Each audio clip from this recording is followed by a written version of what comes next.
Hello and welcome to today's story. My name is Josh, and I like to dive deep into scary Asian stories and cover them in my videos. If you have an interesting story you want me to cover, let me know in the comments. I always read all comments. If you want, you can now also listen to my stories on Spotify podcasts. I'll put the link in the description. For now, let's get into today's video, where we have a few terrifying stories to share. It started with a simple question on an internet forum, posted at exactly 2:17 in the morning. A young woman named Hasumi asked if anyone knew about a train station called Kisaragi. She said she was there right now, standing alone on the platform, and she couldn't find it on any map. The post itself seemed unremarkable at first, just another late-night commuter confused about their location, but within minutes the responses began flooding in. No one had ever heard of Kisaragi Station, not a single person. And that's when the real terror started to unfold, because Hasumi kept posting, kept updating, kept describing what she was seeing, and with every new message, the situation became more impossible, more wrong, more like something that shouldn't exist in the rational world. Hasumi worked at a small accounting firm in Shizuoka, the kind of place where overtime was expected and the last train home was always a gamble. She was 26 years old, lived alone in a modest apartment near the industrial district, and took the same rail line every single night. The Enshu Railway was a local line, nothing special, running through quiet suburbs and small towns that barely registered on regional maps. It was the kind of train where you recognized the other late-night commuters, the ones who always sat in the same seats, who never made eye contact, who existed in that shared exhaustion of people who worked too much and slept too little. Hasumi knew the route by heart. 11 stops from the office to her apartment. 28 minutes if the train didn't pause too long at the crossings. She could time it perfectly, could close her eyes and know exactly when to stand up, when to move toward the doors, when to step onto the familiar platform that led to the stairs that led to the street that led to home. That night, January 9th, she had stayed later than usual. A client report needed finishing, and her supervisor had that look that meant no one was leaving until it was done. By the time she gathered her things and walked to the station, it was past midnight. The platform was nearly empty, just her and an elderly man reading a newspaper under the fluorescent lights, and a high school student slumped against a bench with headphones on. The train arrived exactly on schedule, the doors sliding open with that familiar pneumatic hiss, and Hasumi stepped into the second car from the front, her usual spot. She sat down near the window, pulled out her phone, and started scrolling through social media without really seeing any of it. The train lurched forward, the doors closed. The elderly man had gotten on too, she noticed, sitting several seats ahead. The high school student hadn't moved from the bench. And then the train was moving, pulling away from the station, the lights outside blurring into that hypnotic rhythm that makes your eyes heavy and your thoughts drift. She didn't notice it at first. The train was supposed to stop at Ida Station after 5 minutes, then Koda, then Sarakura. But when she glanced up from her phone, expecting to see the familiar convenience store lights of Ida through the window, there was only darkness. Complete darkness. Not the darkness of countryside between stops, but the kind of darkness that felt absolute, as if the world outside had been erased. She checked the time. 7 minutes had passed. The train should have stopped by now. She looked around the car. The elderly man was still reading his newspaper, perfectly calm, as if nothing was wrong. No one else was in the car, just the two of them. The train kept moving. The rhythm of the wheels on the tracks was steady, unchanging, but something about the sound felt different, deeper somehow, more resonant, like they were traveling through a tunnel, except there were no tunnels on this line. Hasumi stood up and walked toward the front of the car, steadying herself against the seats as the train swayed. Through the connecting door window, she could see into the next car. Empty, completely empty. She turned and looked behind her, through the other connecting door. The car behind was empty too, just rows of empty seats under fluorescent lights that seemed dimmer than they should be. She felt her heartbeat quicken. This wasn't right. There should be other passengers. There were always other passengers, even on the latest trains. She walked back to her seat and checked her phone. Still no signal, which wasn't unusual in some areas. But the little icon kept flickering, like it was trying to connect to something and failing. She opened the map application. The blue dot showing her location was frozen in place, still marking her position at the previous station, not moving even though the train was clearly in motion. The elderly man turned a page of his newspaper. The sound was unnaturally loud in the quiet car. Hasumi watched him for a moment, then cleared her throat. "Excuse me," she said. The man didn't respond. "Excuse me," she said again, louder this time. "Do you know what the next stop is?" The man slowly lowered his newspaper. His face was expressionless, deeply lined, his eyes unfocused behind thick glasses. He stared at her for several long seconds without speaking. Then he raised the newspaper again, blocking his face, and didn't move. Hasumi felt a chill run through her. She sat back down and stared out the window. The darkness outside was absolute. No lights, no shapes, nothing. Just black, as if the train was moving through a void. 20 minutes passed, then 30. The train showed no signs of slowing down. Hasumi's phone clock read 12:53. She should have been home by now. She should have passed through 6 stations by now. But the train just kept moving through that endless darkness, and the silence in the car was becoming oppressive, broken only by the rhythmic clacking of wheels on rails and the occasional rustle of the elderly man's newspaper. She tried the emergency call button near the door, pressed it once, twice, held it down. Nothing happened. No sound, no response, no indication that anyone had received the signal. She walked to the door and tried to peer through the small window into the driver's compartment. But the angle was wrong, and all she could see was a faint reflection of the car behind her. At 1:14 in the morning, the train began to slow down. Hasumi felt a deceleration in her stomach, that familiar sensation of arrival. She stood up quickly and moved to the window, pressing her face close to the glass.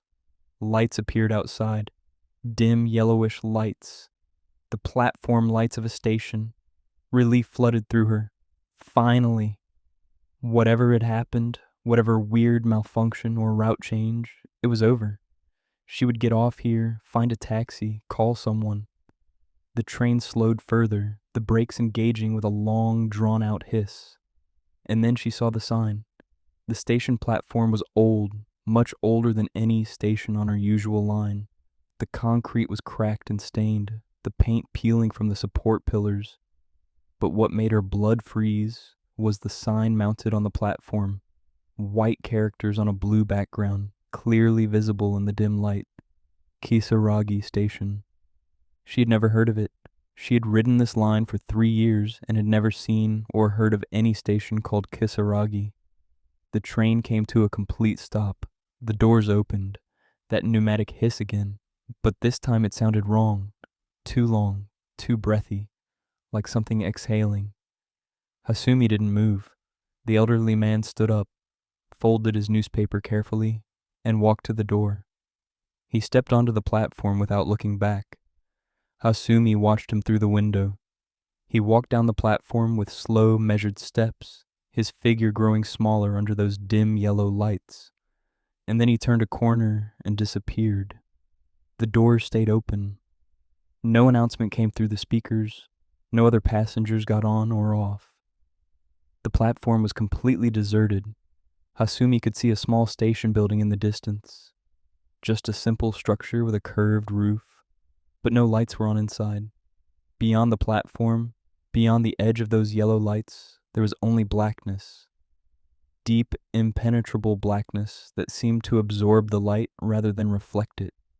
She looked up and down the platform. No signs indicating connecting lines, no vending machines, no benches. Just that cracked concrete and those dim lights and the sign that read Kisaragi Station. She made a decision.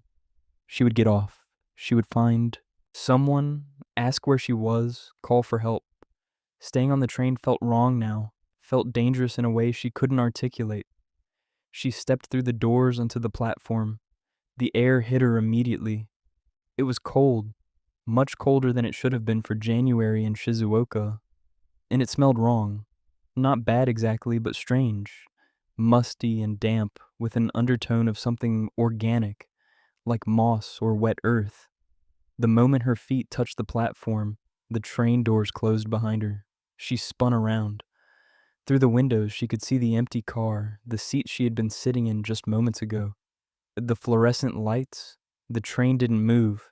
It just sat there, engine idling, as if waiting for something. Hasumi pulled out her phone. Still no signal. The clock read 1:21. She opened the forum app, the one she sometimes used to waste time during her commute. It connected. Somehow, despite having no cellular signal, the forum app connected. She didn't question it. She was too desperate for contact, too desperate for help. She typed quickly, her fingers shaking slightly from the cold. Does anyone know about a station called Kisaragi? I'm here right now and I can't find it on any map. She hit post and waited. The response came within seconds. Where are you? What line? She typed back. I was on the Enshu railway heading home, but the train didn't stop at any normal stations. And now I'm at this place called Kisaragi Station, and I've never heard of it. The forum exploded. Message after message appeared. Are you serious? There's no station called Kisaragi on that line. Check the station name again. Are you sure you didn't fall asleep and miss your stop? But Hasumi was sure. She was completely awake now, adrenaline sharpening every sense. She typed again. I'm sure. The sign says Kisaragi Station. I'm standing on the platform right now. The train is still here, but no one else got off. Someone responded. Take a picture. Show us. Hasumi raised her phone and took a photo of the station sign. The image was grainy in the dim light, but the characters were clear. Kisaragi Station. She posted it. The forum went silent for several long seconds.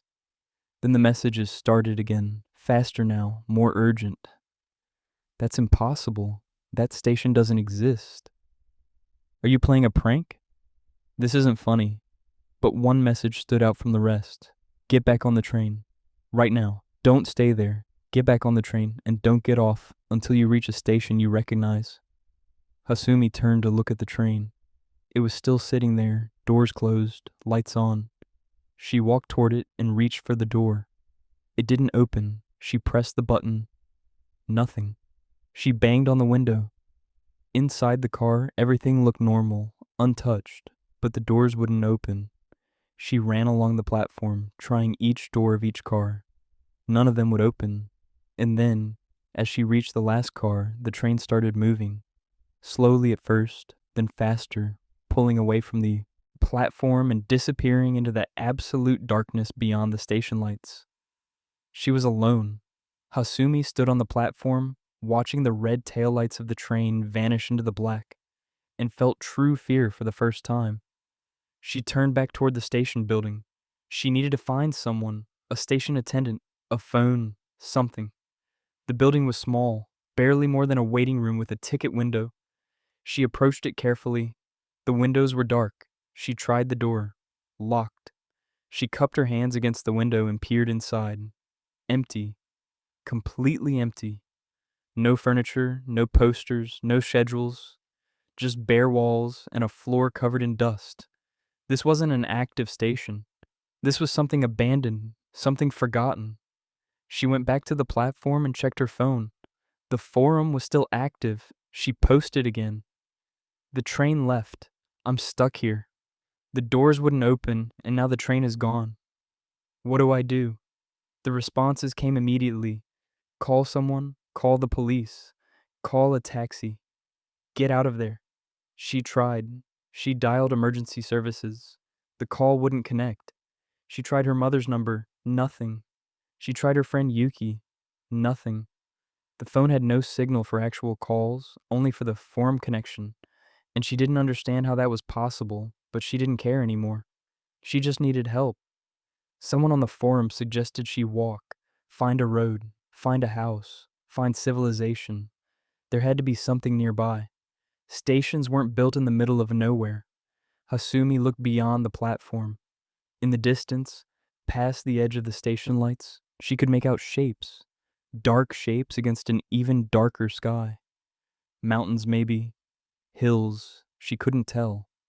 There was a path leading away from the platform, a narrow dirt path that curved down an embankment and disappeared into the darkness. She didn't want to leave the light. Every instinct told her to stay under those yellow lamps, to stay on the platform where at least she could see. But staying meant waiting, and she didn't know what she would be waiting for. The next train might not come for hours, might not come at all. She started walking down the path. She used her phone as a flashlight, the small beam barely penetrating the darkness around her. The path was uneven, covered in loose gravel that crunched under her shoes.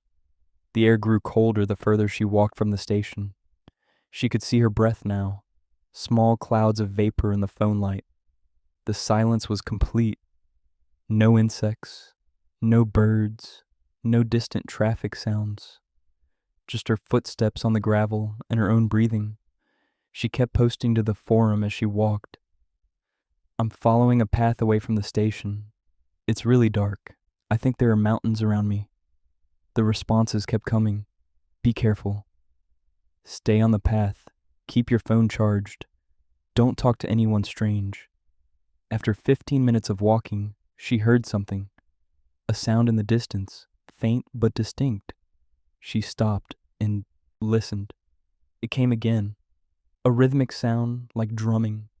Steady beats echoing through the darkness, bouncing off the unseen mountains. It didn't sound mechanical.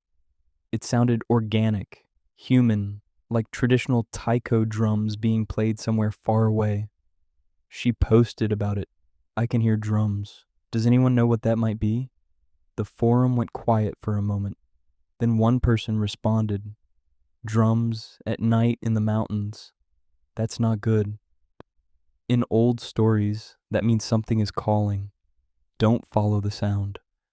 Hasumi felt her skin prickle. She kept walking, trying to move away from the direction of the drums. But the sound seemed to follow her, seemed to surround her, coming from all directions at once. The path curved and began to descend more steeply. She had to slow down, careful not to slip on the loose gravel. The drumming continued, steady and hypnotic. And then she saw a light. Not the yellow light of the station, but a different light, warmer, flickering, like firelight. It was coming from somewhere ahead, down in what looked like a small valley. Relief washed over her again. People.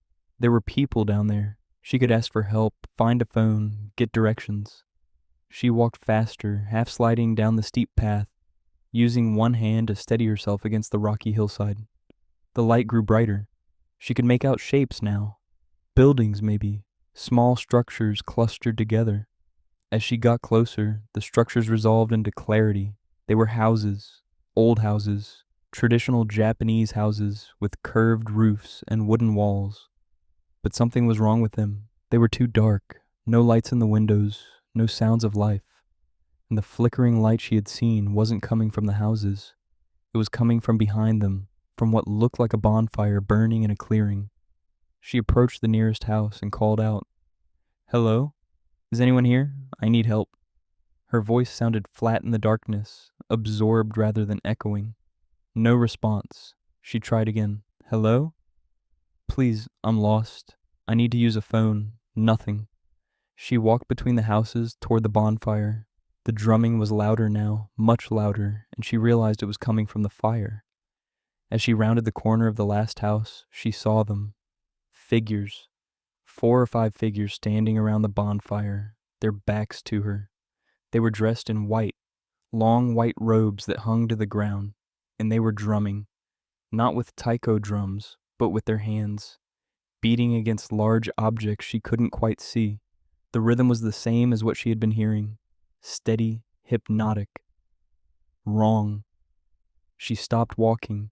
Every instinct screamed at her to turn around, to run, to get away from this place. But she needed help. She needed to get home. She cleared her throat. "Excuse me," she said. The drumming stopped. All at once. The sudden silence was worse than the sound had been. The figures didn't turn around. They just stood there, motionless, white robes rippling slightly in a wind she couldn't feel. Hasumi took a step backward. "I'm sorry to bother you," she said, her voice shaking now. "I'm lost. I got off at Kisaragi station and I don't know where I am. Can you help me?" Still nothing, no movement, no response.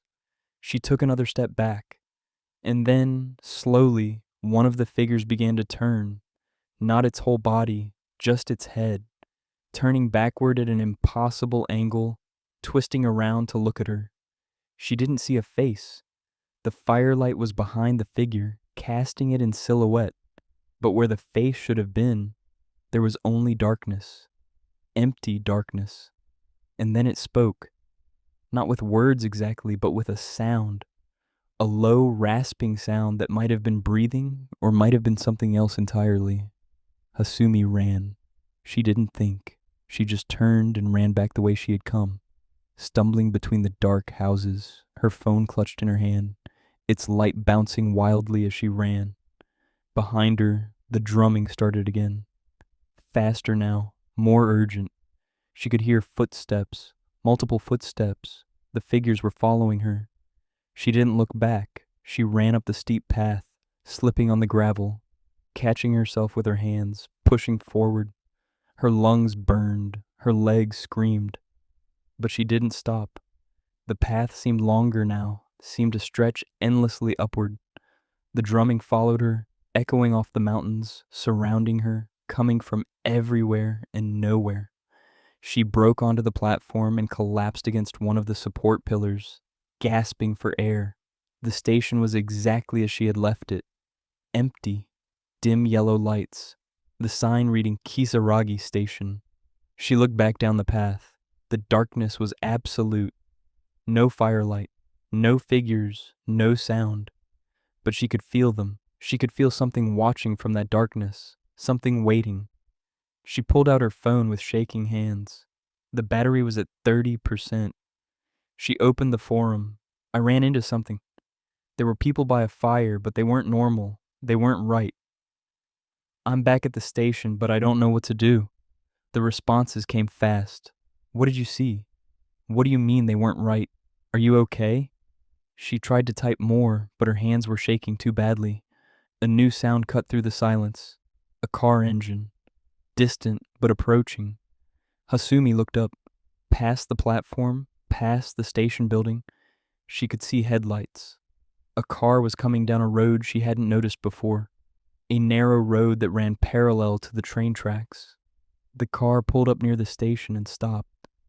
The headlights went off. A door opened. She should have felt relief. She should have felt saved. But something was wrong. The person who stepped out of the car was too far away to see clearly. Just a dark silhouette in the dim light. But the way they moved was wrong. Too smooth. Too deliberate. They started walking toward the platform. Hasumi posted again. A car just arrived. Someone is coming. Maybe they can help. But the forum responses made her freeze. Don't get in that car. Don't go with them. If they found you at Kisaragi Station, they're not there to help. She watched the figure approach. They were closer now. She could see more details.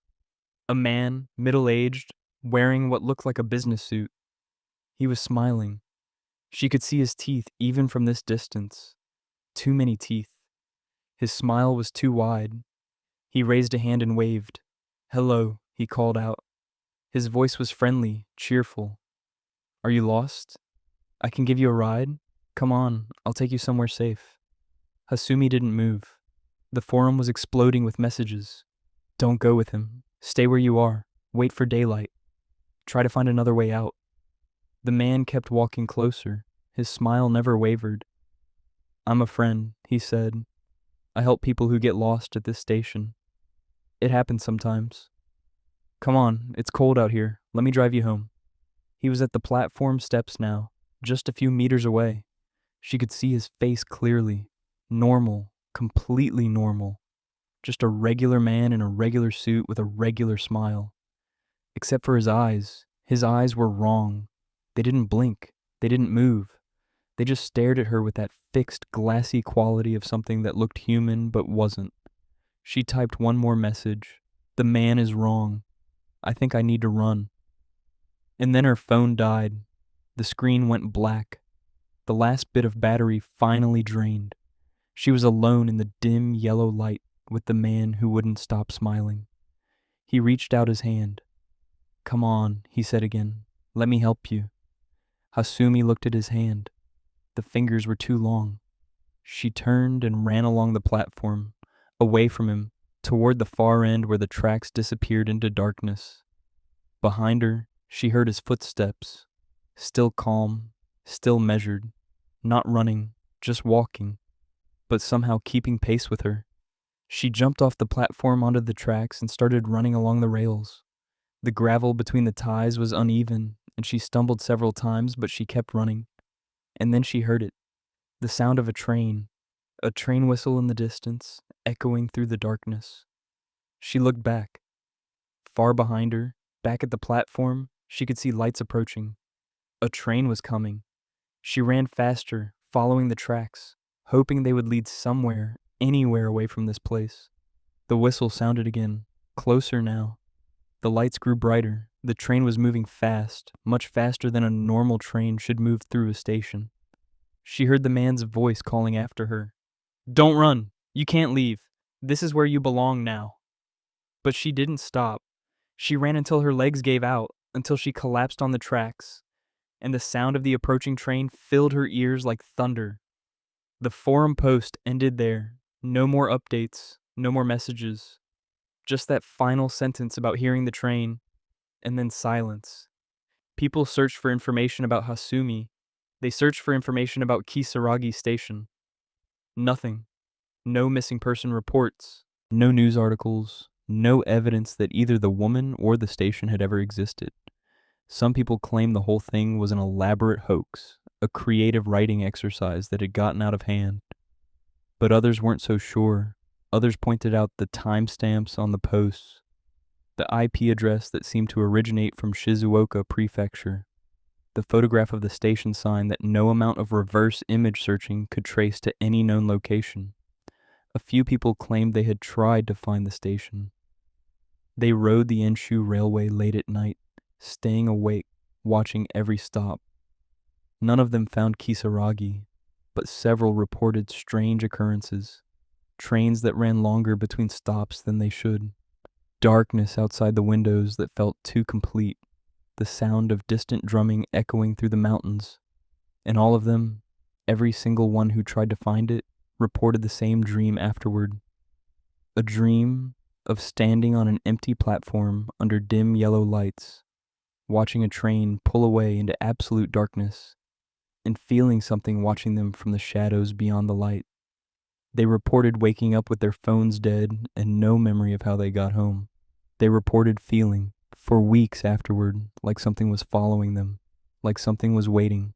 The last known message from Hasumi's account appeared 3 months after the original posts. Just 4 words, "It's coming for me." And then nothing. The account went silent. Some people tried to reach out, to ask questions, to verify. No response. The photograph of the station sign remains online, preserved in archives and forums across the internet. Sometimes people analyze it, looking for signs of manipulation, looking for proof it's fake. They never find any.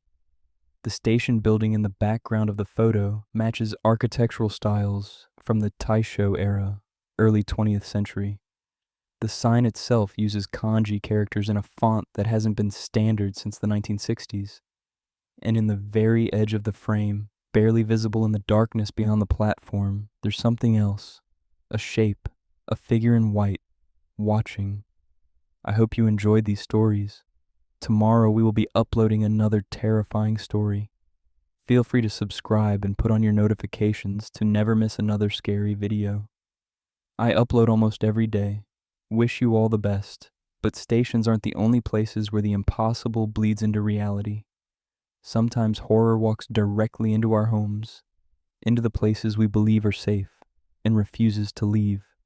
What happened to a family in rural Japan proves that safety is nothing but an illusion, and that some presences can't be escaped no matter how far you run. The newspaper article was small, barely 2 paragraphs buried on page 7 of the Niigata Nippo, dated March 14th. A local family had reported unusual disturbances in their home, disturbances that investigators initially dismissed as wiring problems or foundation settling. The family's name was Takahashi, father, mother, and their 9-year-old daughter Amy. They lived in a farmhouse on the outskirts of a village called Yamakoshi, surrounded by rice fields and mountains. It was the kind of place where nothing ever happened, where the most exciting news was usually about crop yields or weather patterns. So when the Takahashi family started talking about the shadow man who walked through their home at night, most people assumed they were dealing with stress or sleep deprivation, or perhaps a shared delusion brought on by isolation. But then the security cameras captured something, and everything changed. The Takahashi family had lived in that house for 6 years. They'd moved there from Nagaoka when Amy was 3, looking for a quieter life, a place to raise their daughter away from the noise and pressure of the city. The house was old, built in the 1920s, but structurally sound and full of character. Wooden floors that creaked in the cold, paper sliding doors that filtered light into soft geometric patterns. A small garden where Amy played with the neighbor's cat. It was peaceful, safe. At least that's what they thought. The first incident happened in November. Amy had been sleeping in her room on the 2nd floor when she woke up screaming. Her mother Keiko ran upstairs and found her daughter sitting up in bed, pointing at the doorway. There was a man standing there, Amy said. A tall man in black. He was just standing there looking at me. Keiko checked the room, checked the hallway, checked every space where someone could hide. Nothing. The house was locked, no windows were open, no signs of intrusion. She assumed it was a nightmare. Children have nightmares. It's normal. She comforted Amy, stayed with her until she fell back asleep, and didn't think much more about it. But it happened again. 3 nights later, same thing. Amy woke up screaming, claiming she'd seen the tall man again. This time he'd been standing closer to her bed. This time she'd seen more details. He didn't have a face, she said, just darkness where his face should be. And he was tall, taller than Daddy. So tall his head almost touched the ceiling. Keiko's husband, Haruki, began to worry. He checked the locks again, checked the windows, installed motion sensor lights around the exterior of the house. Nothing helped. Amy kept seeing the man, once a week, twice a week, sometimes multiple times in a single night. She would wake up screaming, and her parents would rush in and find her terrified, pointing at empty space, describing the same figure. Tall, dark, faceless, always standing, always watching. By December, Keiko started seeing it too. Not in Amy's room, but elsewhere in the house. She would be in the kitchen preparing dinner and catch movement in her peripheral vision. A dark shape passing through the living room, tall and thin and somehow darker than the shadows around it. When she turned to look directly, there was nothing there, but she knew what she'd seen. She knew it wasn't her imagination. She told Haruki. He suggested they install security cameras.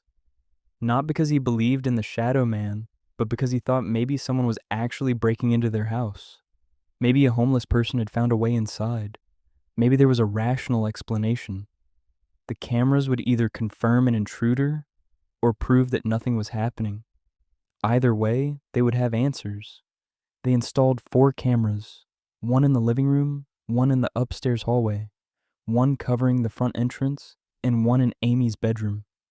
Haruki set them up himself, running the cables through the walls, mounting the units securely, connecting everything to a digital recorder in the study. The cameras had night vision and motion detection. If anything moved in those spaces, the system would record it. They went live on December 10th. That first night, nothing happened. Amy slept through without incident. The second night, same thing. Haruki started to feel vindicated. It had been nightmares all along. The cameras had scared the family's collective anxiety away. But on the 3rd night, Amy woke up screaming again. Haruki ran upstairs. Amy was sitting up in bed, crying, pointing at the corner near her closet. "He was there again," she said. "He stood right there and looked at me." Haruki checked the room. Nothing. He went downstairs to the study and pulled up the camera footage. Rewound to 5 minutes earlier, played it back. The video showed Amy sleeping peacefully in her bed, the room illuminated by the soft glow of her nightlight. And then, at the exact moment Haruki knew she had woken up, something appeared in the frame. Not suddenly, not like someone walking into view. It just appeared, a dark shape in the corner of the room, tall and thin and somehow absorbing light rather than reflecting it. It didn't move, it just stood there. The camera's night vision made the room visible in shades of gray and green, but the figure was different. It was darker, completely black, a void in the shape of a person. Haruki felt his skin go cold. He watched the footage again. The figure remained still for exactly 12 seconds. Then, as Amy began to scream, it faded, not walking away, not moving, just fading, like smoke dissipating. By the time Haruki had entered the room in real time, the camera showed nothing but empty space. He saved the footage, called Keiko down to watch it. They sat together in silence, staring at the screen, watching that impossible shape appear and disappear. "What is that?" Keiko whispered. Haruki didn't have an answer. "It's not human," she said. "It can't be human. It doesn't move like a person. It doesn't look like a person." Haruki couldn't argue. The footage was clear. Whatever they had captured, it wasn't a trick of light or a shadow from a passing car. It was something else entirely. They checked the other cameras. The hallway camera from that same night showed nothing unusual. The living room camera showed nothing. The front entrance showed nothing. Only Amy's room had captured the figure. They watched several more hours of footage from previous nights. Nothing. No anomalies, no dark shapes, just normal nighttime activity, the family moving around the house, going about their routines. The Shadow Man, as they had started calling it, had only appeared that one time. But that was enough. Enough to prove they weren't crazy. Enough to prove that something was sharing their home. Over the next few weeks, the cameras captured it 4 more times. Never in the same location twice. Once in the living room, standing near the window, visible for 8 seconds before fading. Once in the hallway, drifting from one end to the other without moving its legs, like it was gliding an inch above the floor. Once in the kitchen at 3 in the morning, standing behind Keiko while she got a glass of water. She hadn't noticed it at the time. Only when reviewing the footage the next day did they see it, standing less than a meter behind her, tall enough that its head was cut off by the top of the camera frame. And once more in Amy's room, this time standing directly beside her bed, leaning over her while she slept. That footage was the worst. Watching that dark shape hover over their daughter, so close its featureless face would have been inches from hers, was too much. They couldn't stay in the house anymore. They went to the police first, showed them the footage. The officers watched it carefully, reviewed it multiple times, conferred with each other in low voices. One of them suggested it might be a camera malfunction, digital artifacts, pixel corruption. But when they checked the camera equipment, everything was functioning perfectly. Another officer suggested someone was playing a prank. Maybe someone had hacked the system, was inserting fake footage. But Haruki demonstrated how the system worked, showed them the timestamps that matched his own memories of events, showed them how the footage was stored locally with no internet connection. There was no way to fake it remotely. The police took copies of the footage, said they would investigate, but their expressions made it clear they didn't know what to do.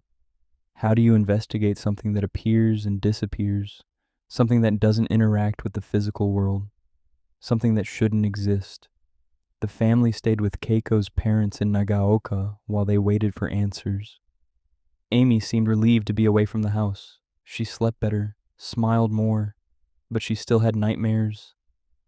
Still woke up sometimes claiming she could feel the Shadow Man watching her, even though they were miles away. Haruki called the police every few days for updates. There were none. They had consulted with experts, shown the footage to investigators who specialized in fraud. No one could explain it. No one could prove it was fake. But no one was willing to say it was real either. It existed in that uncomfortable space of evidence that defied rational explanation. The local newspaper got wind of the story. A reporter named Sawada contacted the family, asked if he could write about what they'd experienced. Haruki agreed. Maybe publicity would bring answers. Maybe someone else had experienced something similar. Maybe there was an explanation they hadn't considered. The article ran in mid-January. 2 paragraphs, vague details, but it included the most important part. Security cameras in a Yamakoshi home had captured footage of an unexplained figure. The family was seeking information. If you've experienced something similar, please contact the newspaper. Responses came in. Not many, but enough. 3 other families in the region reported similar experiences. Dark figures in their homes, tall shapes that appeared and disappeared, always at night, always silent, always watching. None of them had camera footage, but their descriptions matched what the Takahashi family had seen. One family in Ojiya, one in Tokamachi, one in Kashiwazaki, all rural areas, all within 100 kilometers of Yamakoshi. The pattern was clear but meaningless. What connected these places? What attracted this presence? No one knew. Haruki made a decision. They would move out permanently, put the house on the market, start over somewhere else. Keiko agreed immediately. Amy was too young to have an opinion, but the relief on her face when they told her they weren't going back was answer enough. They listed the house in February. The real estate agent was skeptical when Haruki explained why they were selling. The agent had heard the rumors, had read the newspaper article, but seeing the footage changed everything. The agent watched in silence as that dark shape appeared in Amy's room, then asked for copies of all the footage, said he needed to disclose this to potential buyers. It was only ethical. The house sat on the market for 2 months with no offers. People came to view it. Some left immediately after hearing about the Shadow Man. Others were skeptical, but curious, wanted to see the footage, wanted to spend a night in the house to verify. One couple actually did it, brought sleeping bags and stayed overnight in the living room. They left before dawn, refused to discuss what had happened, just said they weren't interested in buying.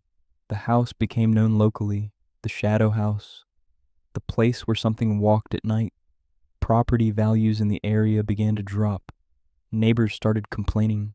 The Takahashi family felt guilty, but what could they do? They couldn't lie. They couldn't pretend everything was normal. In April, a buyer finally came forward. A man from Saitama Prefecture named Watanabe. He was in his 50s, recently widowed, looking for a quiet place to retire. He'd read about the house online, was fascinated by the story, didn't believe in ghosts or supernatural phenomena, thought the whole thing was either a hoax or a misunderstanding. He made an offer well below asking price. Haruki accepted immediately. They just wanted it over with. The sale closed in May. The Takahashi family handed over the keys and tried to forget. Watanabe moved in alone, confident that whatever the previous family had experienced, it wouldn't happen to him. He was rational, scientific, not prone to flights of imagination. The cameras were still installed. Watanabe kept them running, not because he expected to see anything, but because he was curious. He wanted to prove that the footage had been faked somehow. He spent his first week reviewing old recordings, studying the dark figure frame by frame, looking for evidence of manipulation. He found none. The footage was genuine as far as he could tell. But that didn't mean the Shadow Man was real. It meant the family had been very skilled at faking it, or that there was a technical explanation he hadn't considered yet. He was determined to solve the mystery. On his 8th night in the house, the camera in the upstairs hallway captured something. Watanabe was asleep in the master bedroom when it appeared. 3:17 in the morning. The hallway was dark except for a small nightlight near the bathroom. The camera's night vision showed the empty corridor clearly. And then the shadow man walked through the frame. Not appeared. Walked. From one end of the hallway to the other, moving with that same gliding motion the Takahashi family had described. Watanabe reviewed the footage the next morning, watched it 10 times in a row, checked all the other cameras from that night. The living room camera showed nothing. The entrance camera showed nothing.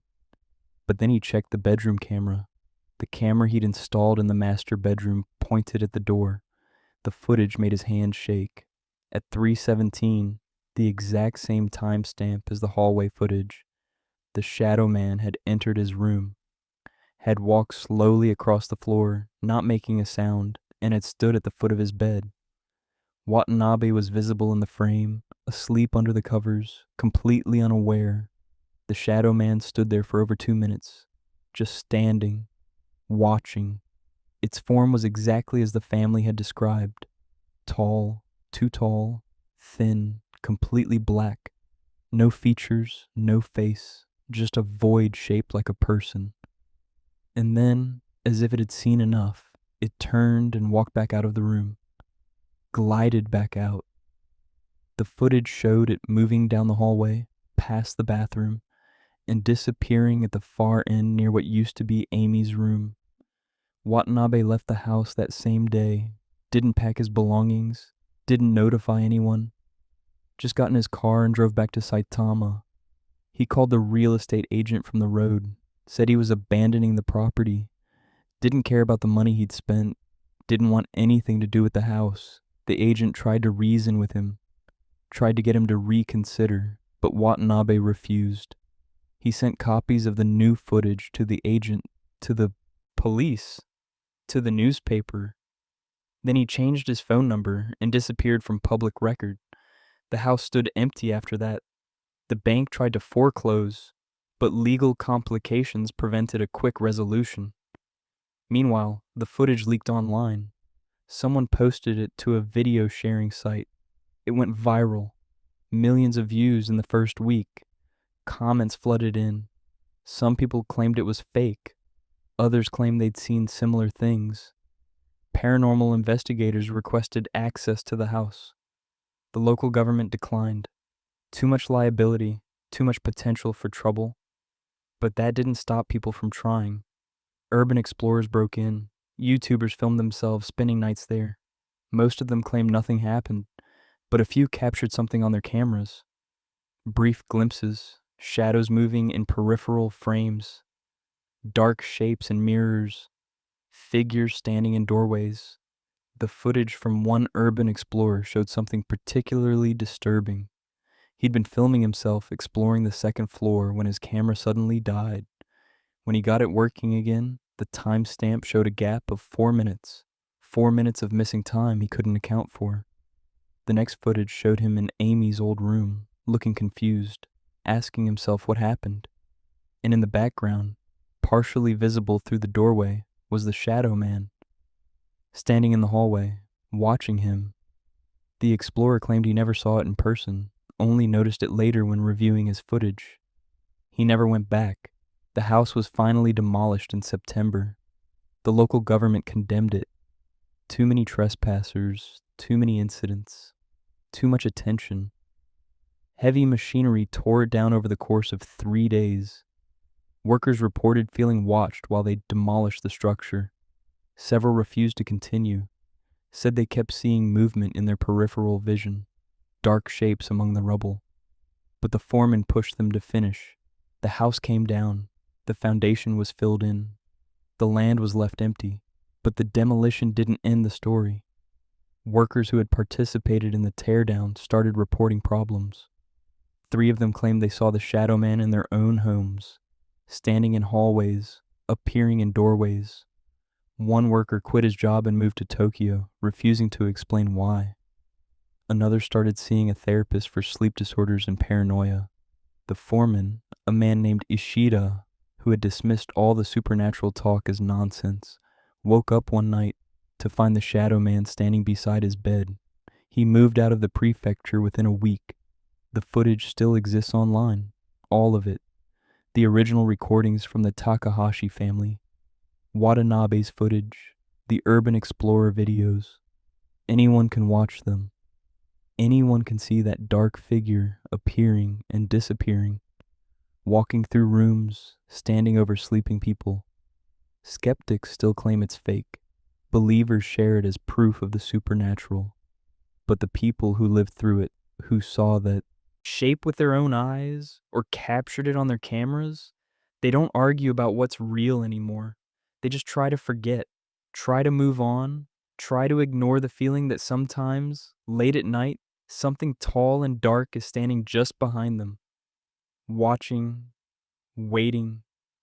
Amy is 16 now. The family lives in Niigata City, far from Yamakoshi, far from that house.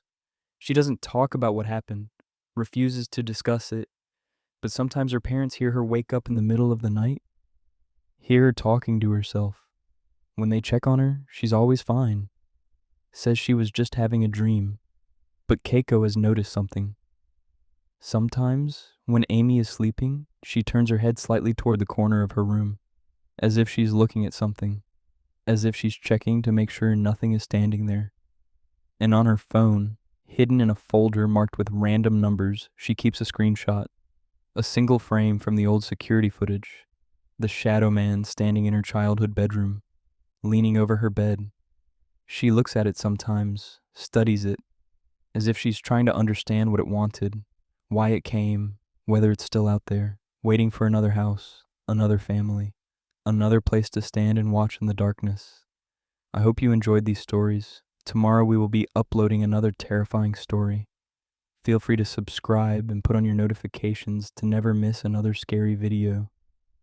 I upload almost every day. Wish you all the best.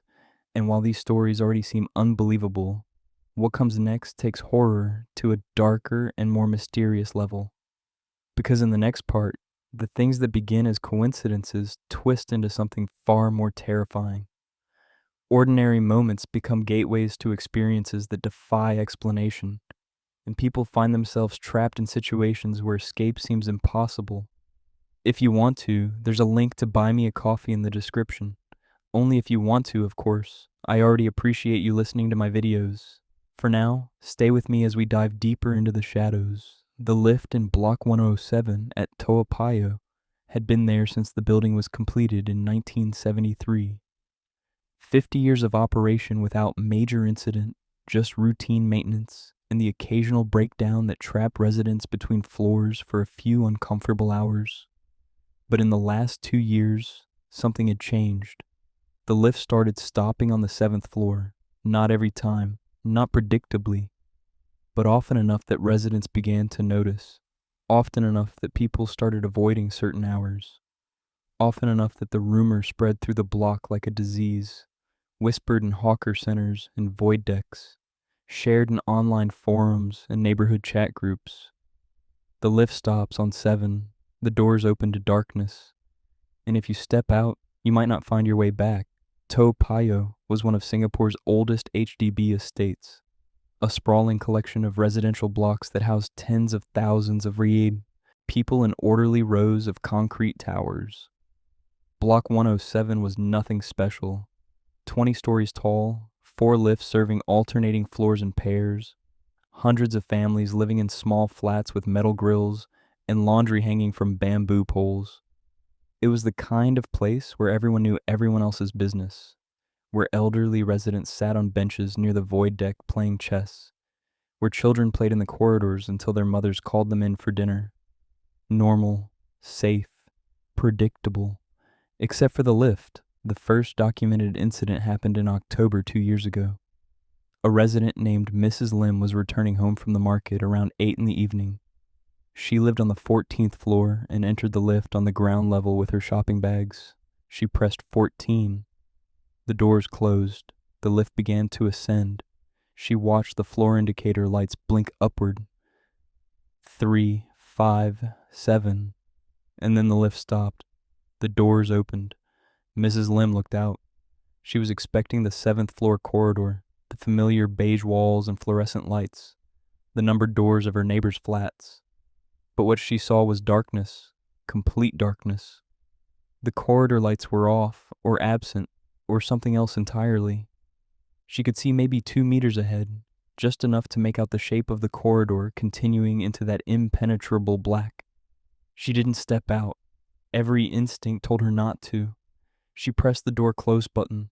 Nothing happened. She pressed it again. Again. The door stayed open. She stood there for what felt like minutes, but was probably only 30 seconds, staring into that darkness. And then she heard something.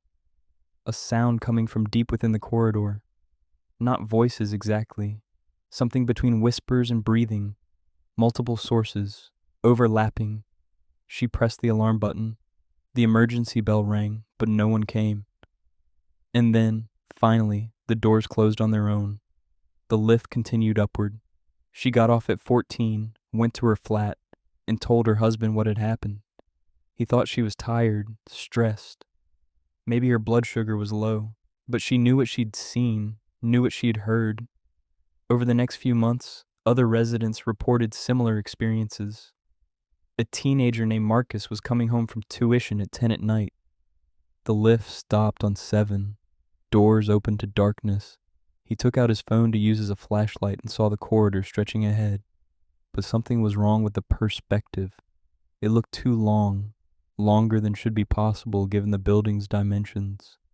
He quickly pressed the close door button and the doors responded immediately, which made him wonder why Mrs. Limbs hadn't. An elderly man named Mr. Tan experienced it during the day, around 2 in the afternoon. The lift stopped on 7 and the doors opened, but instead of darkness, he saw the corridor dimly lit, the lights flickering, and the walls looked damp. Water stains running down the concrete. The smell that wafted in was terrible. Decay and mildew and something organic that made him gag. He got out at the next floor and took the stairs the rest of the way. The management office received complaints. They sent technicians to inspect the lift. The technicians found nothing wrong. The electrical systems were functioning properly. The sensors were calibrated correctly. The emergency systems tested fine. They rode the lift dozens of times, pressing 7, watching it stop at 7, watching the doors open to a perfectly normal corridor, well lit, clean. The residents who lived on the 7th floor reported no problems. Their corridor was fine. Their lights worked. They'd never experienced anything unusual. The technicians concluded it was a series of coincidental power fluctuations combined with overactive imaginations. But the incidents continued. A domestic worker named Priya was returning to her employer's flat on the 16th floor one evening when the lift stopped on 7. The doors opened. She saw the darkness, but this time she also saw something else. A shape in that darkness. Far down the corridor, barely visible. It looked like a person, standing very still, facing the lift. She couldn't see details, just the outline. She called out, "Hello? Is someone there?" The shape didn't move, didn't respond. The doors started to close, and just before they shut completely, she saw the shape move, not walking, not stepping. It just shifted position, closer, much closer than it had been a moment before, as if it had covered 10 meters in an instant. The doors closed. Priya rode the lift to 16 in complete silence, her heart pounding. When she got home, she asked her employer if she could use the stairs from now on. She never explained why. The rumors evolved. People started sharing theories.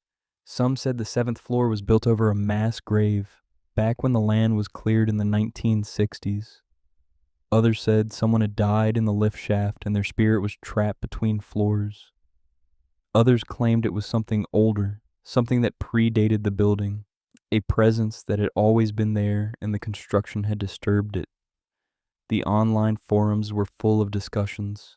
Paranormal investigators wanted access.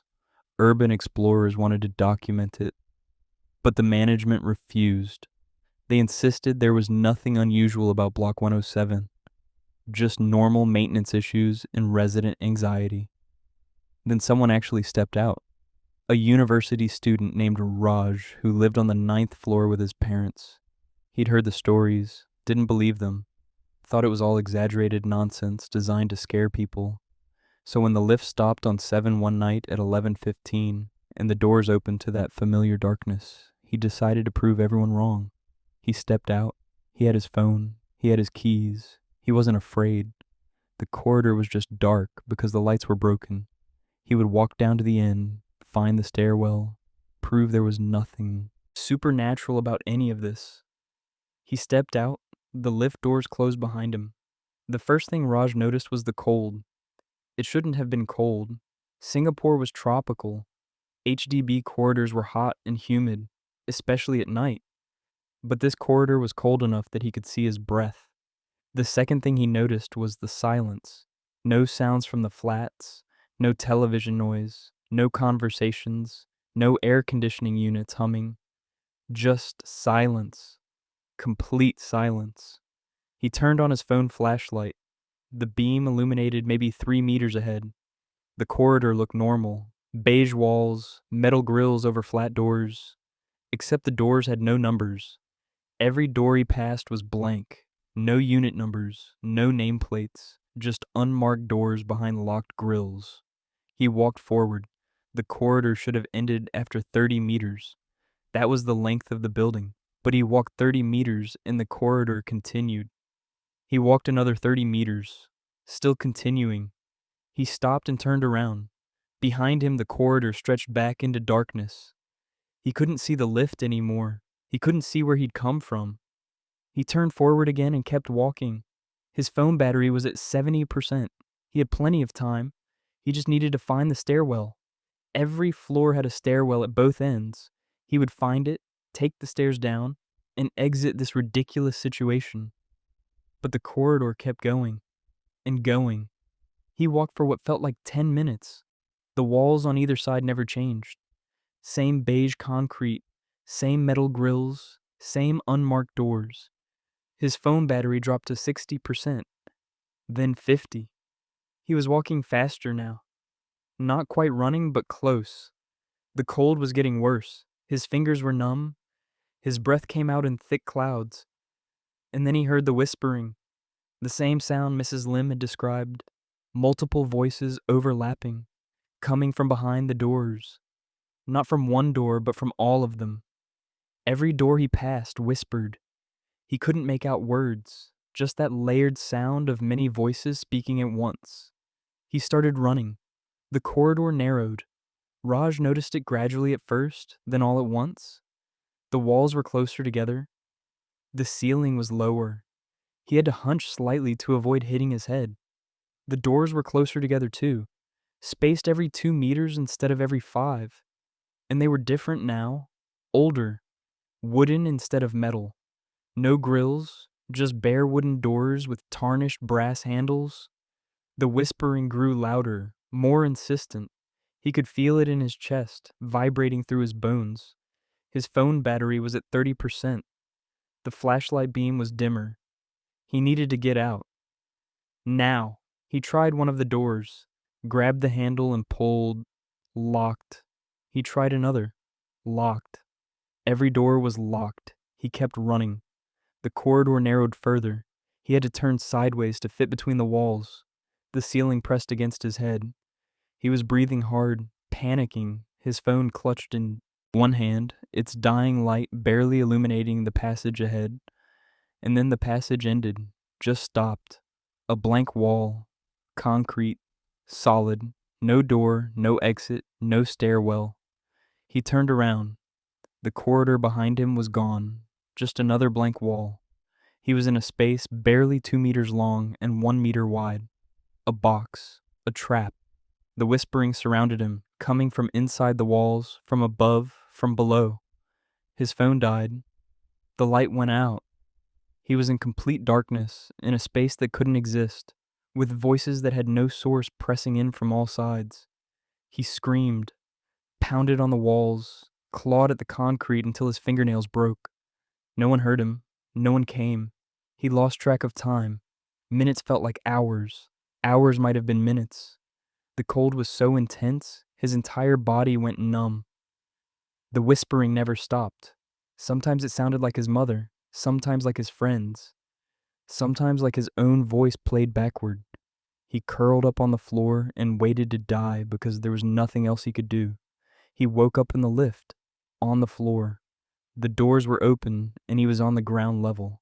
The void deck lights were bright and painful after the darkness. A security guard was shaking him, asking if he was okay, asking if he needed an ambulance. Raj couldn't speak. His phone was in his hand, completely dead. His fingernails were broken and bleeding. His clothes were damp with cold sweat. The security guard called for help. Paramedics arrived. They checked his vital signs. Mild hypothermia. Shock, dehydration. They wanted to take him to the hospital, but he refused. He just wanted to go home. They helped him to his flat. His parents were frantic. He'd been missing for 6 hours. 6 hours. He'd entered the lift at 11:15. It was now 5:30 in the morning. Raj told them what happened. They didn't believe him at first. Thought he'd been drugged, thought he'd been attacked. But his story never changed. He described the corridor, the darkness, the narrowing walls, the whispering, the impossible space that shouldn't exist. His father went down to the 7th floor and walked the entire corridor. Normal length, normal lights, normal doors with normal numbers. Everything was fine. But when they checked the lift's electronic log, there was something strange. The lift had stopped on the 7th floor at 11:15.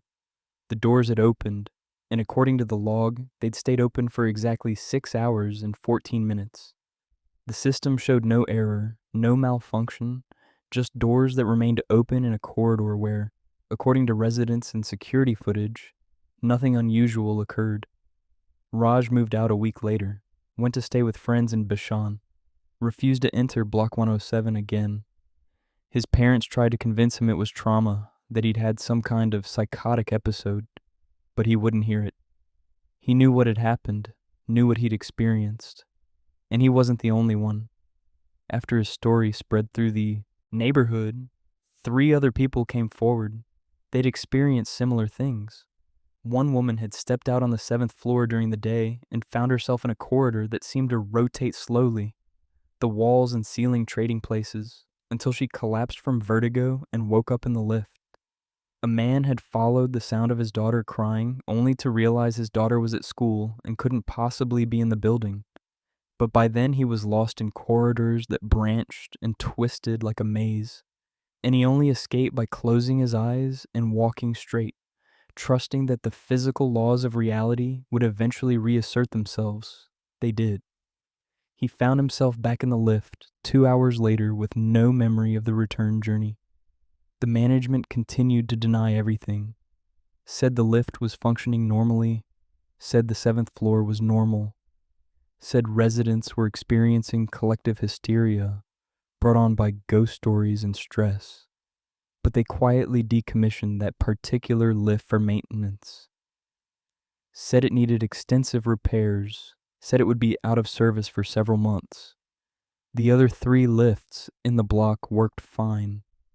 Residents adapted, some moved out, others simply avoided that lift when it eventually came back online.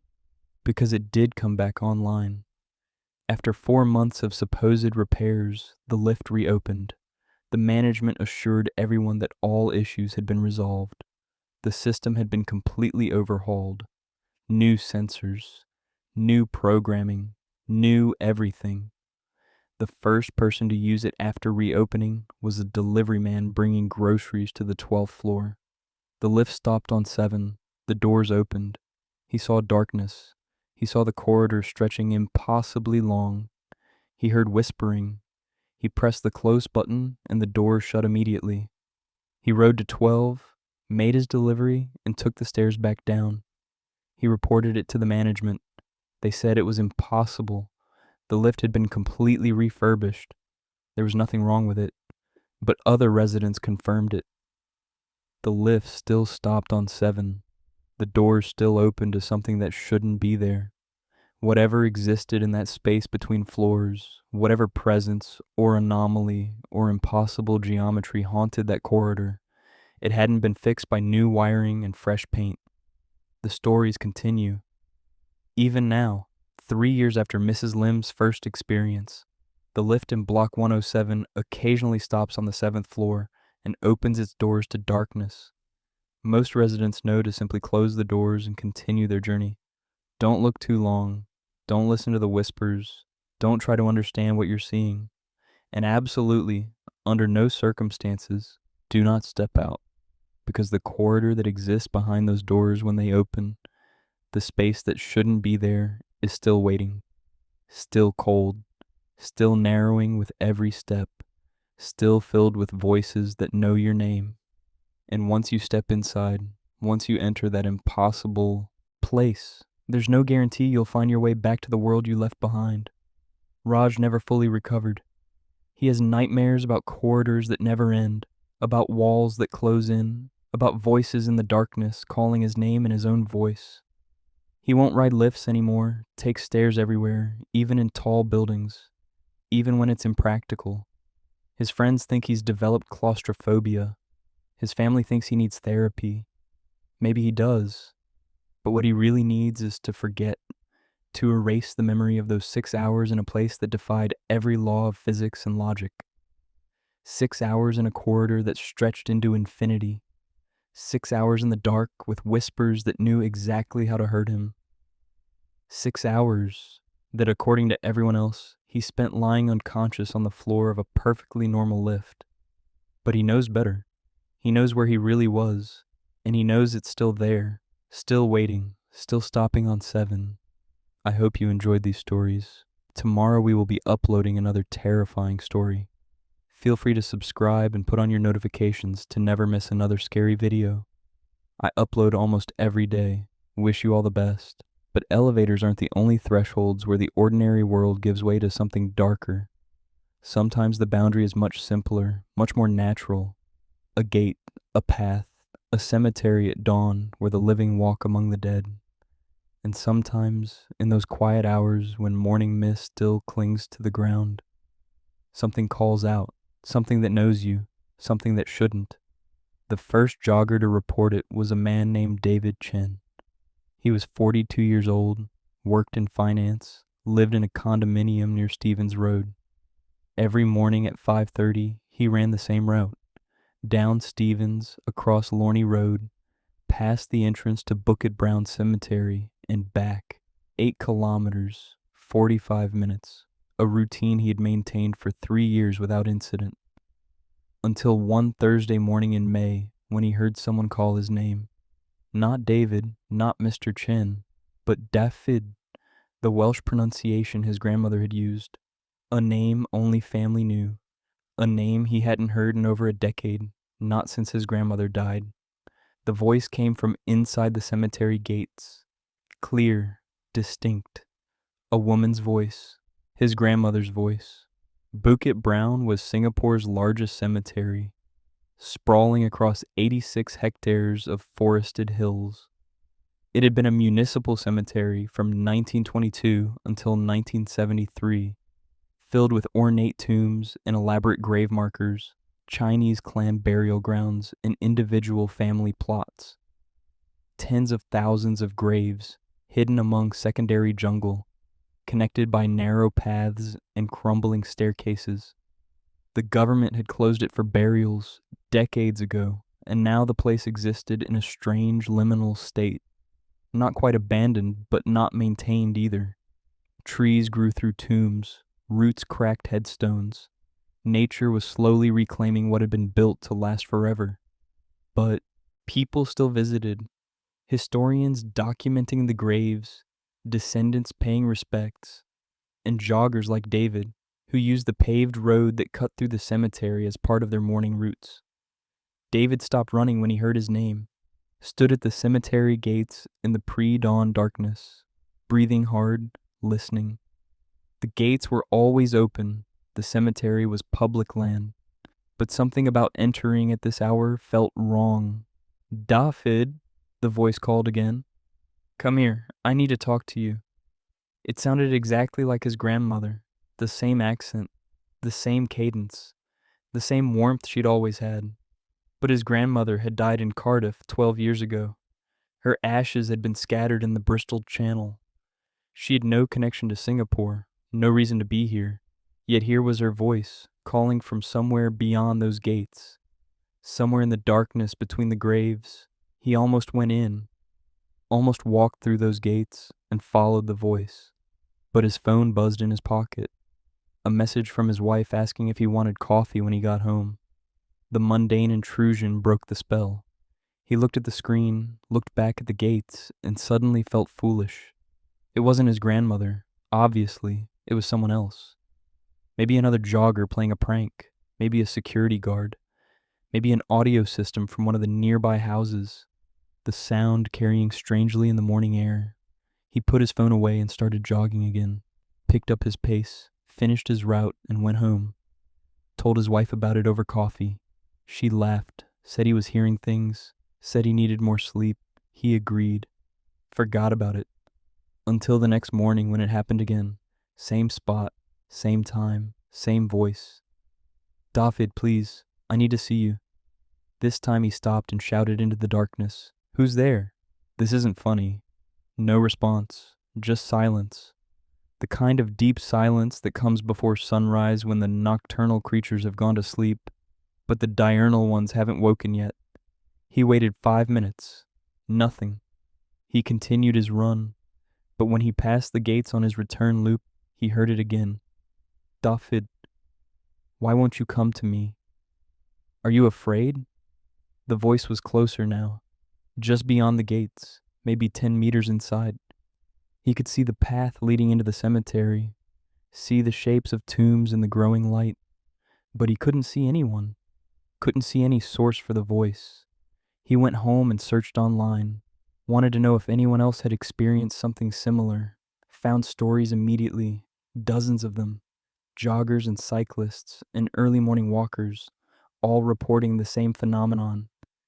Voices calling their names, voices that sounded like people they knew. Parents, siblings, friends, always near the cemetery, always around dawn. One woman reported hearing her dead husband calling her. Another man heard his childhood friend who died in a car accident. A teenager heard her younger sister, even though her sister was alive and well, and sleeping at home. The voices were always accurate, always used the right names, the right tones, the right emotional inflections. And they always invited people to come closer, to come inside the cemetery, to follow them. Most people resisted, recognized the wrongness, kept walking or jogging or cycling, but some people followed. One woman named Mei Lin had written about her experience on a paranormal forum. She'd been walking past Bucket Brown on her way to work when she heard her mother calling. Her mother had died 6 months earlier from cancer. The grief was still raw. So when she heard that familiar voice, heard her mother saying her name, saying she missed her, saying she had something important to tell her, Maylin didn't hesitate. She went in. The path into the cemetery was paved for the first 100 meters, then became dirt and gravel. Maylin followed her mother's voice deeper into the grounds. The voice stayed ahead of her, always just out of sight, leading her between graves, down smaller paths, into areas where the jungle had completely overtaken the burial sites. She walked for what felt like 10 minutes, and then she realized she couldn't hear traffic anymore. Couldn't hear the city, the sounds of Singapore, the constant hum of traffic and construction and life had disappeared. She was surrounded by silence and trees and graves. She stopped, called out, "Mom, where are you?" The voice responded immediately. Behind you. Maylin turned. Standing 3 meters away was a figure, a woman's shape, partly obscured by morning mist. For a moment, Maylin's heart leaped. Mom. But as the figure stepped forward, she realized it wasn't her mother. The proportions were wrong. The face was wrong. It was something else wearing her mother's voice like a mask. The figure smiled. The smile was too wide, too many teeth. Maylin ran. She crashed through underbrush, tripped over roots, scraped her arms on thorns. Behind her she could hear movement, not footsteps exactly, more like something moving through the vegetation without disturbing it. She ran until she found a paved path and followed it, not knowing if she was heading toward an exit or deeper into the maze of graves. Her phone had no signal. The GPS showed her location as somewhere in the middle of the cemetery, but the path she was on didn't appear on the map. She kept running. The sun was up now, full daylight, and she could see other joggers on the main path ahead. She screamed for help. They stopped, looked at her, saw her torn clothes and bleeding arms, and rushed over. She collapsed, told them what happened. They called the police. Officers searched the area where Mei Lin claimed she'd been. Found nothing unusual, no figure, no signs of pursuit. They attributed her experience to panic and disorientation. Said she'd probably twisted her ankle, fallen, hit her head, and imagined the rest while in shock. But Mei Lin knew what she'd seen, knew what she'd heard, and she never went near Bukit Brown again. Started taking a different route to work, sold her apartment, and moved to the other side of the island just to be sure she'd never accidentally pass those gates. David read Mei Lin's story and felt validated. He wasn't imagining things. Other people had heard the voices. Other people had been lured inside. He decided to test it, not by going in, but by recording. He brought a digital voice recorder on his next morning run. When he reached the gates, he held it up and waited. The voice came right on schedule. David, please, I'm waiting for you. He recorded for 2 minutes, went home, played it back. The recording was silent, just ambient noise, birds starting to wake up, distant traffic, no voice. He tried again the next day, same result. Whatever was calling to him didn't register on electronic devices. He started varying his route, came at different times, passed the cemetery at 6 in the morning instead of 5:30. The voice was silent. Passed at 5 in the morning, silent. But when he came at 5:30, his usual time, the voice returned. David, why do you keep running past? Don't you want to see me? It was targeted, specific, waiting for him at a particular time and place. That realization should have terrified him. Instead, it made him curious. What was this thing? Why did it use his grandmother's voice? Why did it want him to enter the cemetery? He started researching Bukit Brown's history, found stories about the land before the cemetery. It had been rubber plantations and Chinese farms. Before that, Malay villages. Before that, old-growth forest. There were legends about spirits in the area, Pontianaks, Langsuir, the usual catalog of Southeast Asian ghosts, but nothing that explained voices that mimicked the dead. Nothing that explained why dawn was the critical time. Nothing that explained the pattern of targeting specific individuals at specific moments. Then he found a reference in an old folklore collection, a Chinese belief about liminal times and liminal spaces. Dawn and dusk were when the barrier between worlds was thinnest. Cemeteries were always liminal spaces, places where the living intersected with the dead. But at dawn in a cemetery, the barrier became permeable. Things could cross, or at least things could reach through, could call out, could invite. The folklore was vague about what these things were. Not ghosts exactly, not demons, something else. Something that existed in the space between life and death and wanted to pull the living across. David decided he would ignore the voice, would run past the gates every morning at 5:30 and refuse to engage. Let it call all it wanted. He wouldn't respond, wouldn't look, wouldn't acknowledge it. For 2 weeks this worked. The voice called. He ran past, got home, went about his day. But on the 15th morning, something changed. The voice didn't call from inside the gates. It called from behind him.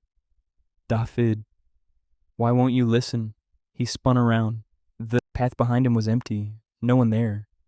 But the voice came again, right next to his ear, as if someone was standing beside him, invisible, speaking directly to him. I've been waiting so long. Please come with me. He ran, sprinted, didn't care about pace or form or anything except getting away. The voice followed, kept pace with him, whispering, pleading, growing frustrated. You can't ignore me forever. You heard me. You know I'm here. Eventually you'll have to come. He ran all the way home, burst through his apartment door, locked it behind him. His wife found him in the bathroom, splashing water on his face, breathing like he'd just finished a marathon. She asked what happened. He couldn't explain, couldn't tell her that his dead grandmother's voice had followed him through the streets, couldn't tell her it had whispered threats and promises in his ear. She made him sit down, made him drink water, called in sick to his work, told him he was having a breakdown, needed to see a doctor. David saw a therapist, described the voices. The therapist diagnosed auditory hallucinations brought on by stress and prescribed medication. David took the pills. They made him drowsy but didn't stop the voices. Every morning at 5:30, whether he was in his apartment or at work or anywhere else, he heard his grandmother calling, "Dafid, come to Bukit Brown, come find me." It became constant, a presence in his life he couldn't escape. He stopped jogging, stopped exercising entirely, gained weight, developed insomnia. His work performance declined, his marriage strained. 3 months after the first incident, he made a decision. He would go, would enter the cemetery at dawn and confront whatever was calling to him. Either it would kill him, or explain itself, or reveal itself to be nothing but his own deteriorating mind. Any answer was better than this slow dissolution. He told his wife he was going for a walk, left at 5 in the morning, arrived at the cemetery gates at 5:27, waited. At exactly 5:30, the voice called, "Dafid, you came. Finally, I'm so glad. Come, follow me." He walked through the gates. The path led into darkness, even though dawn was breaking. The trees overhead were so thick they blocked most of the light. Tombs rose on either side, elaborate structures with carved dragons and phoenixes, simple headstones with Chinese characters he couldn't read. The voice led him deeper. "Turn left here, now right, keep walking." He followed, lost track of how many turns he'd taken, lost track of time. His phone had no signal. The battery was draining impossibly fast. 80%, 60, 40, 20, dead. He was alone with the voice. Finally, it led him to a clearing, a small open space surrounded by old tombs. In the center stood a stone altar covered in offerings, fruit that had rotted, joss sticks that had burned down to nothing, paper money that had been partially burned, and standing beside the altar was a figure. At first, David thought it was his grandmother. The resemblance was perfect. Her face, her posture, her white hair pulled back in a bun, but the eyes were wrong, empty, black, like holes in the world. The figure smiled. "Thank you for coming, Dafid. You don't know how long I've waited." David found his voice. "What are you?"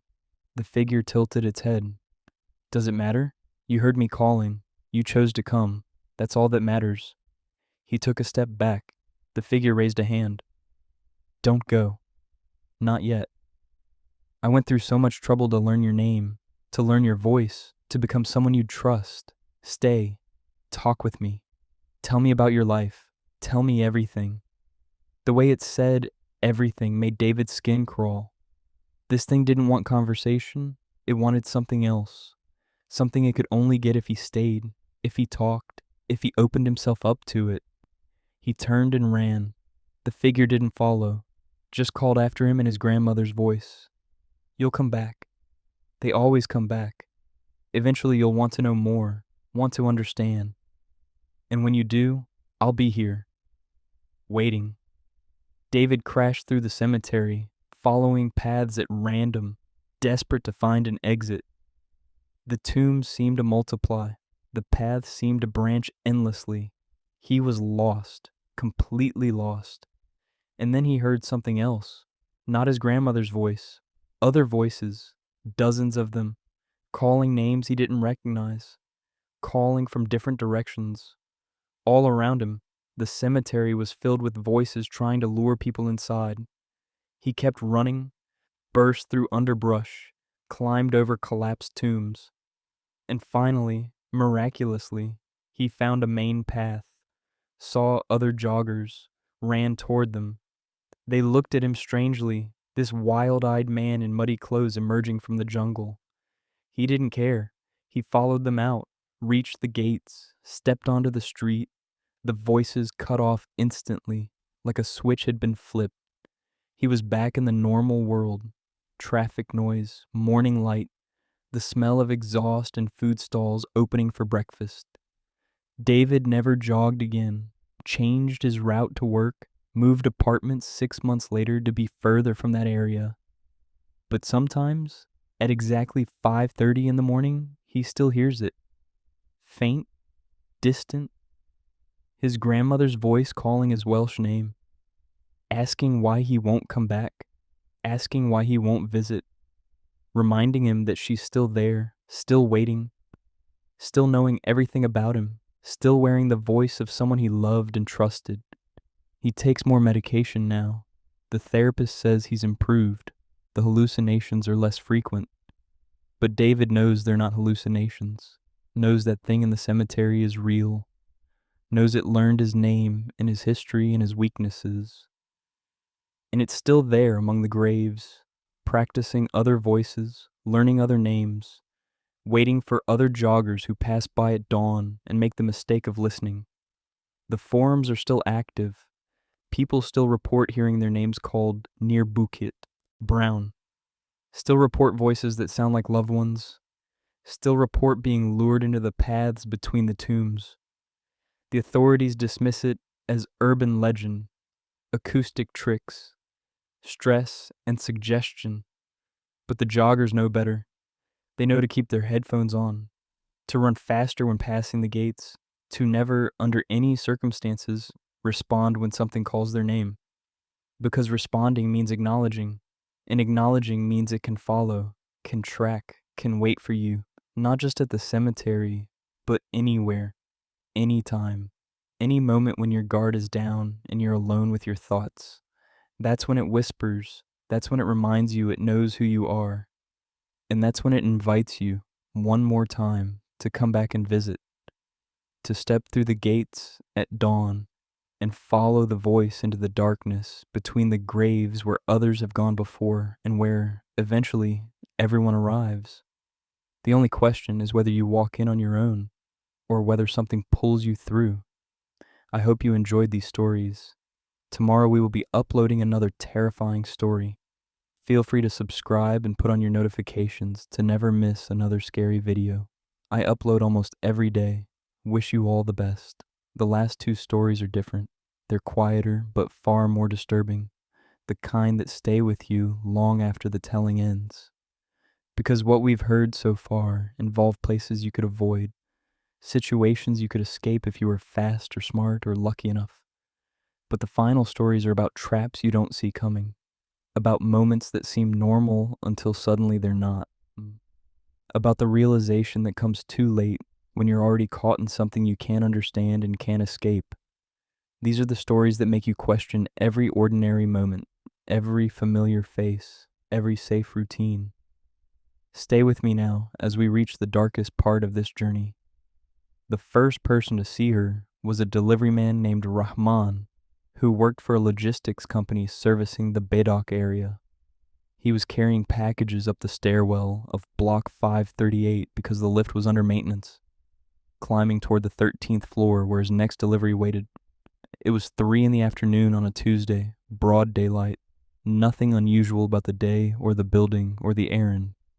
But when he reached the landing between the 9th and 10th floors, he saw her sitting there, a teenage girl in a school uniform, white blouse, green pinafore, the standard uniform of several secondary schools in the area.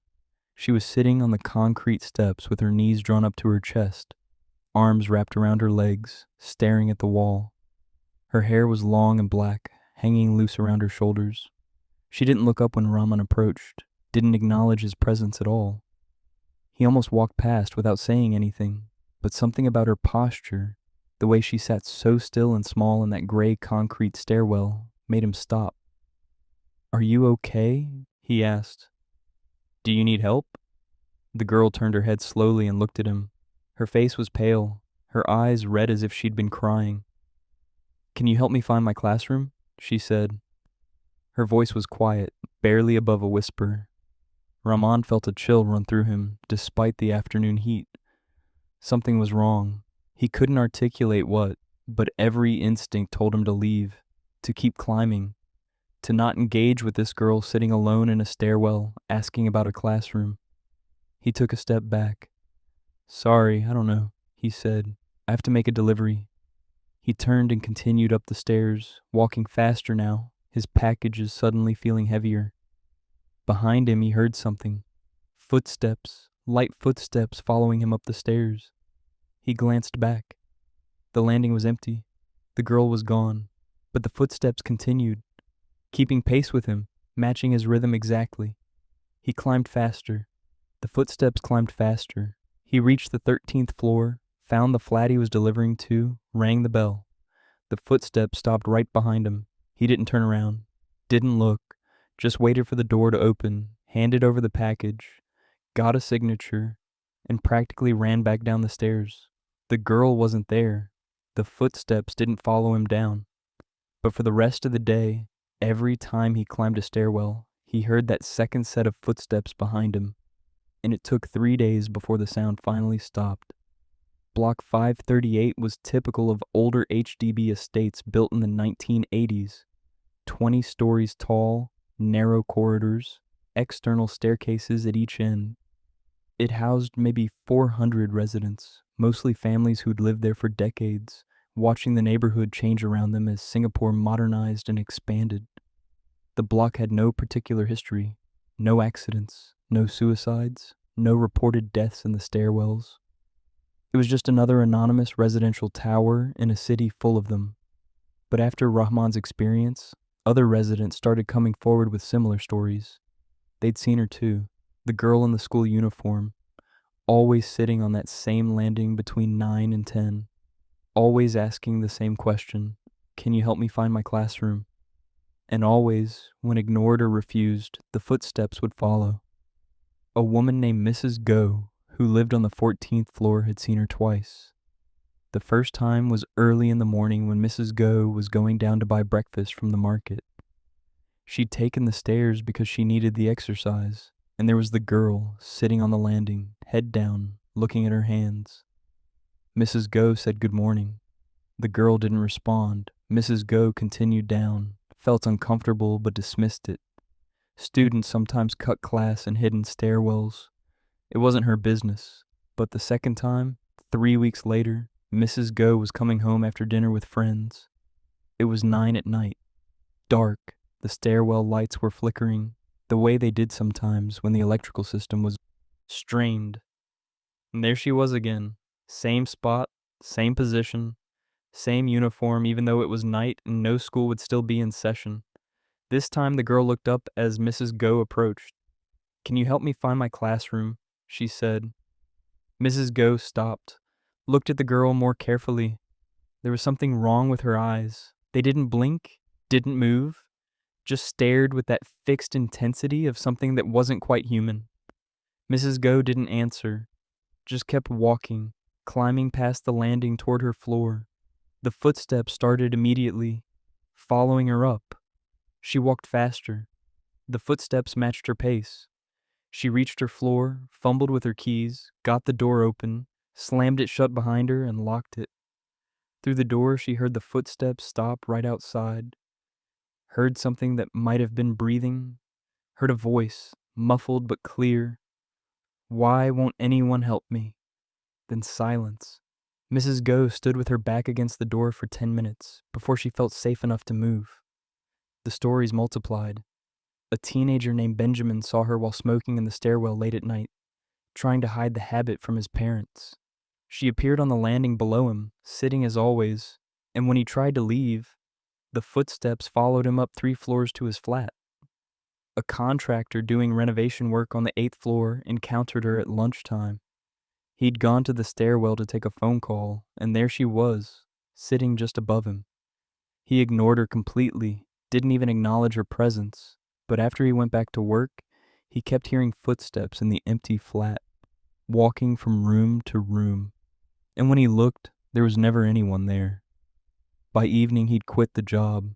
told his boss the place was haunted, refused to go back. Parents in the block started warning their children. Don't take the stairs, use the lift.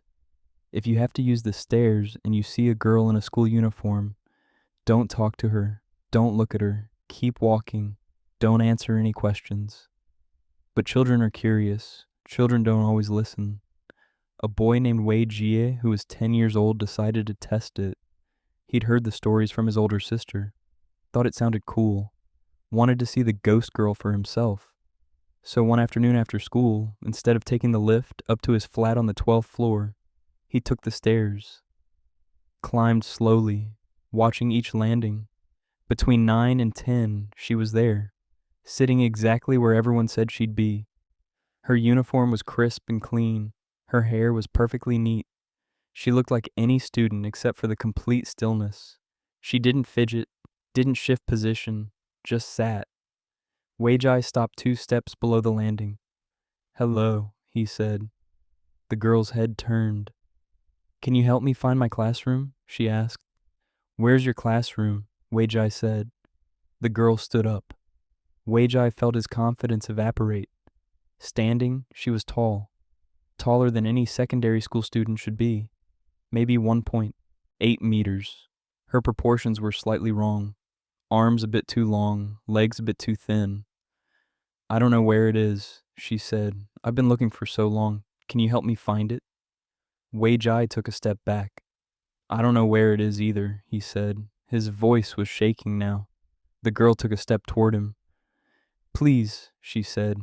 "I need to get to class. I need to find it. If I'm late again, they'll be angry."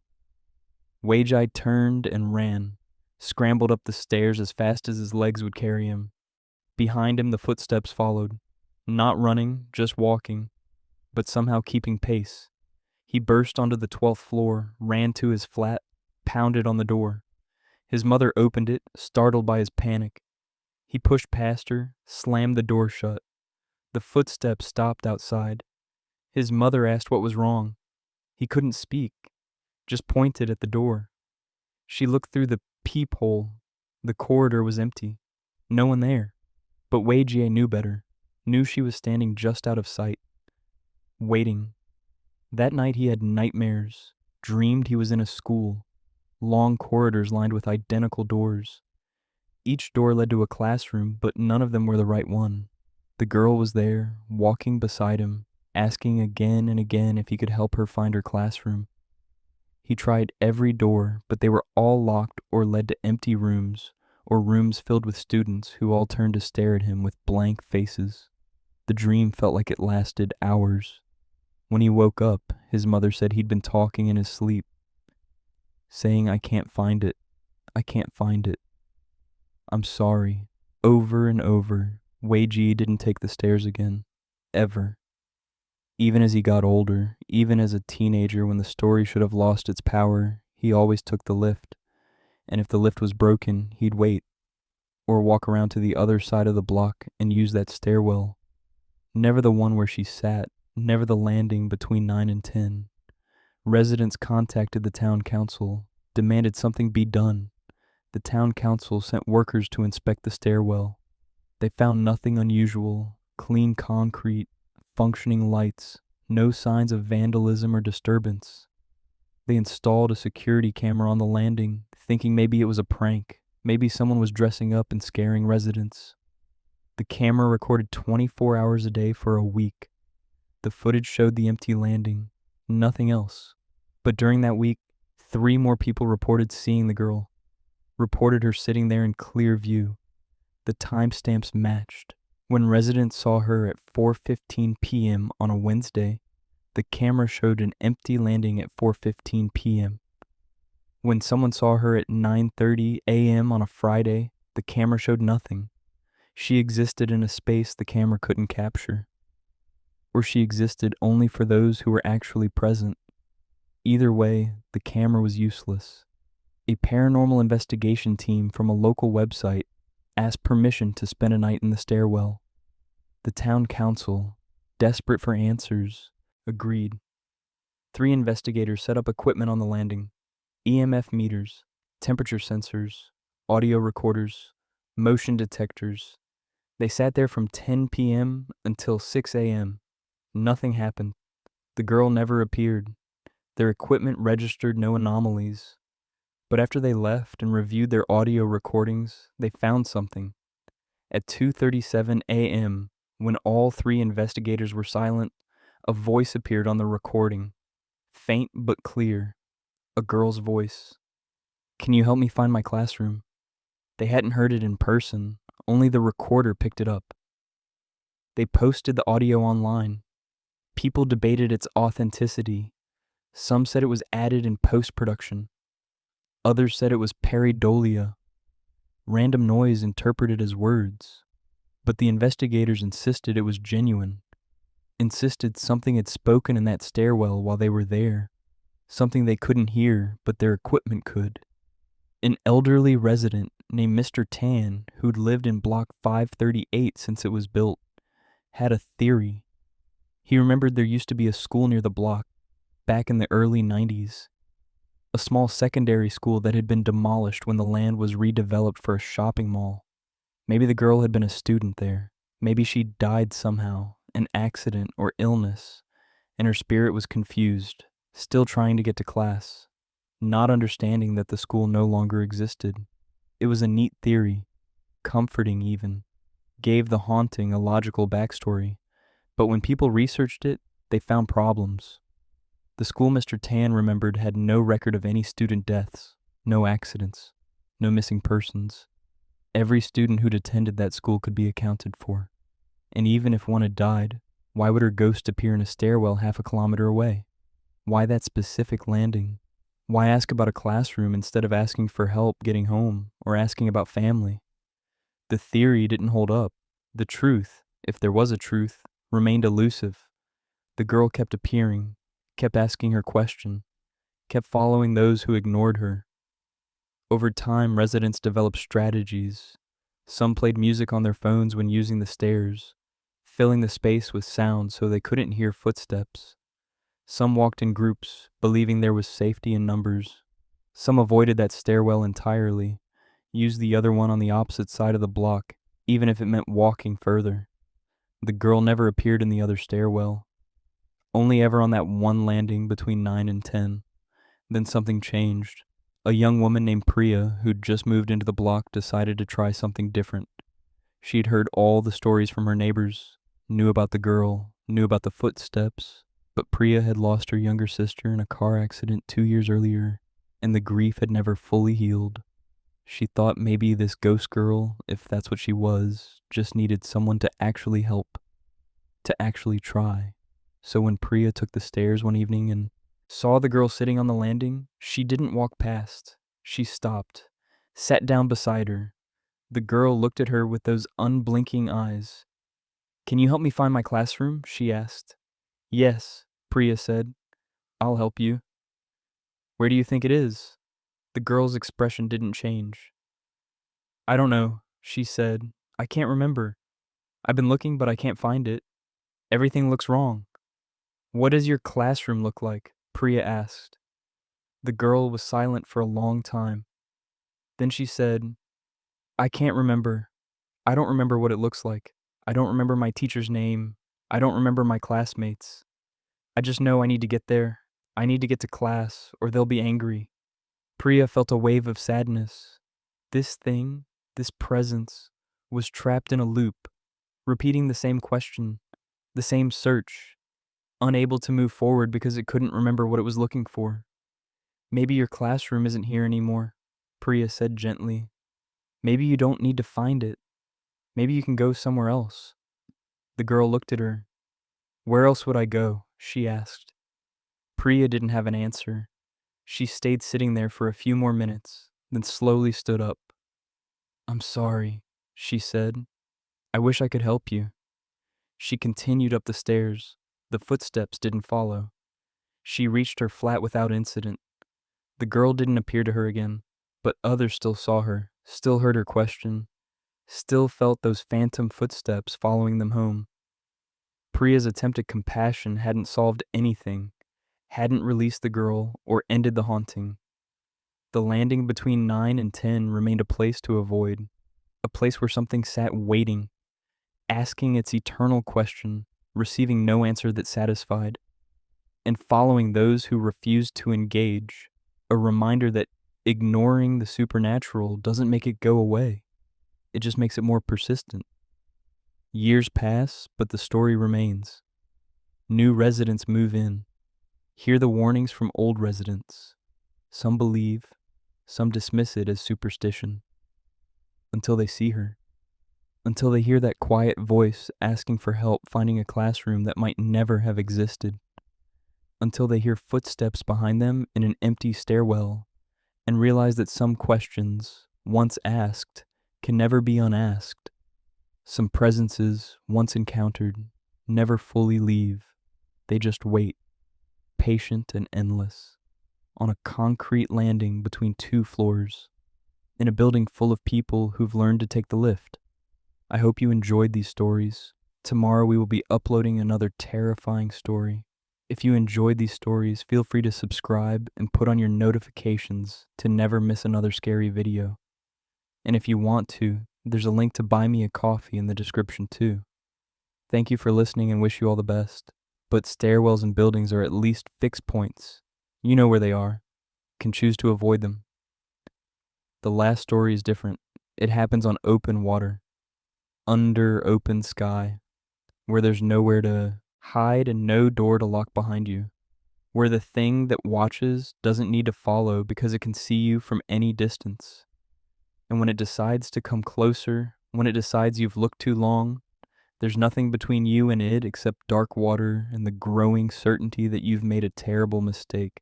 The fishermen who work the waters around Marina South Pier have a rule. When you see the blue light, look away. Don't track it. Don't watch it. Don't try to figure out what it is. Just turn your boat around and head back to shore. The rule exists because too many people ignored it. Too many people stared. And those who stare too long report the same thing. The light comes closer. Phones die. The sound of water changes. And something rises behind you that you never want to see. The first documented sighting was in April 3 years ago. A photographer named Marcus Lowe had gone to Marina South Pier at 3 a.m. to take long exposure shots of the city skyline reflected in the water. He was alone on the pier, his camera set up on a tripod, taking shot after shot, when he noticed something strange in his viewfinder.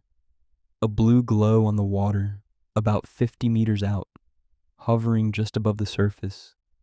At first he thought it was a boat light or maybe bioluminescence stirred up by currents. But the glow was too steady, too bright, too isolated. Nothing else around it, just that single point of blue light floating in the darkness. Marcus adjusted his camera, zoomed in.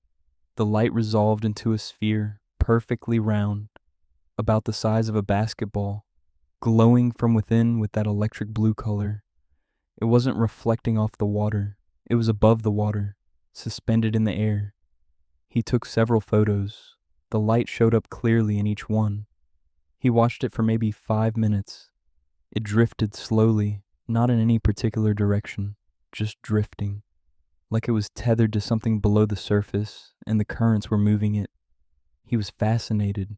This would be an amazing addition to his portfolio. Urban Singapore at night with an unexplained light phenomenon.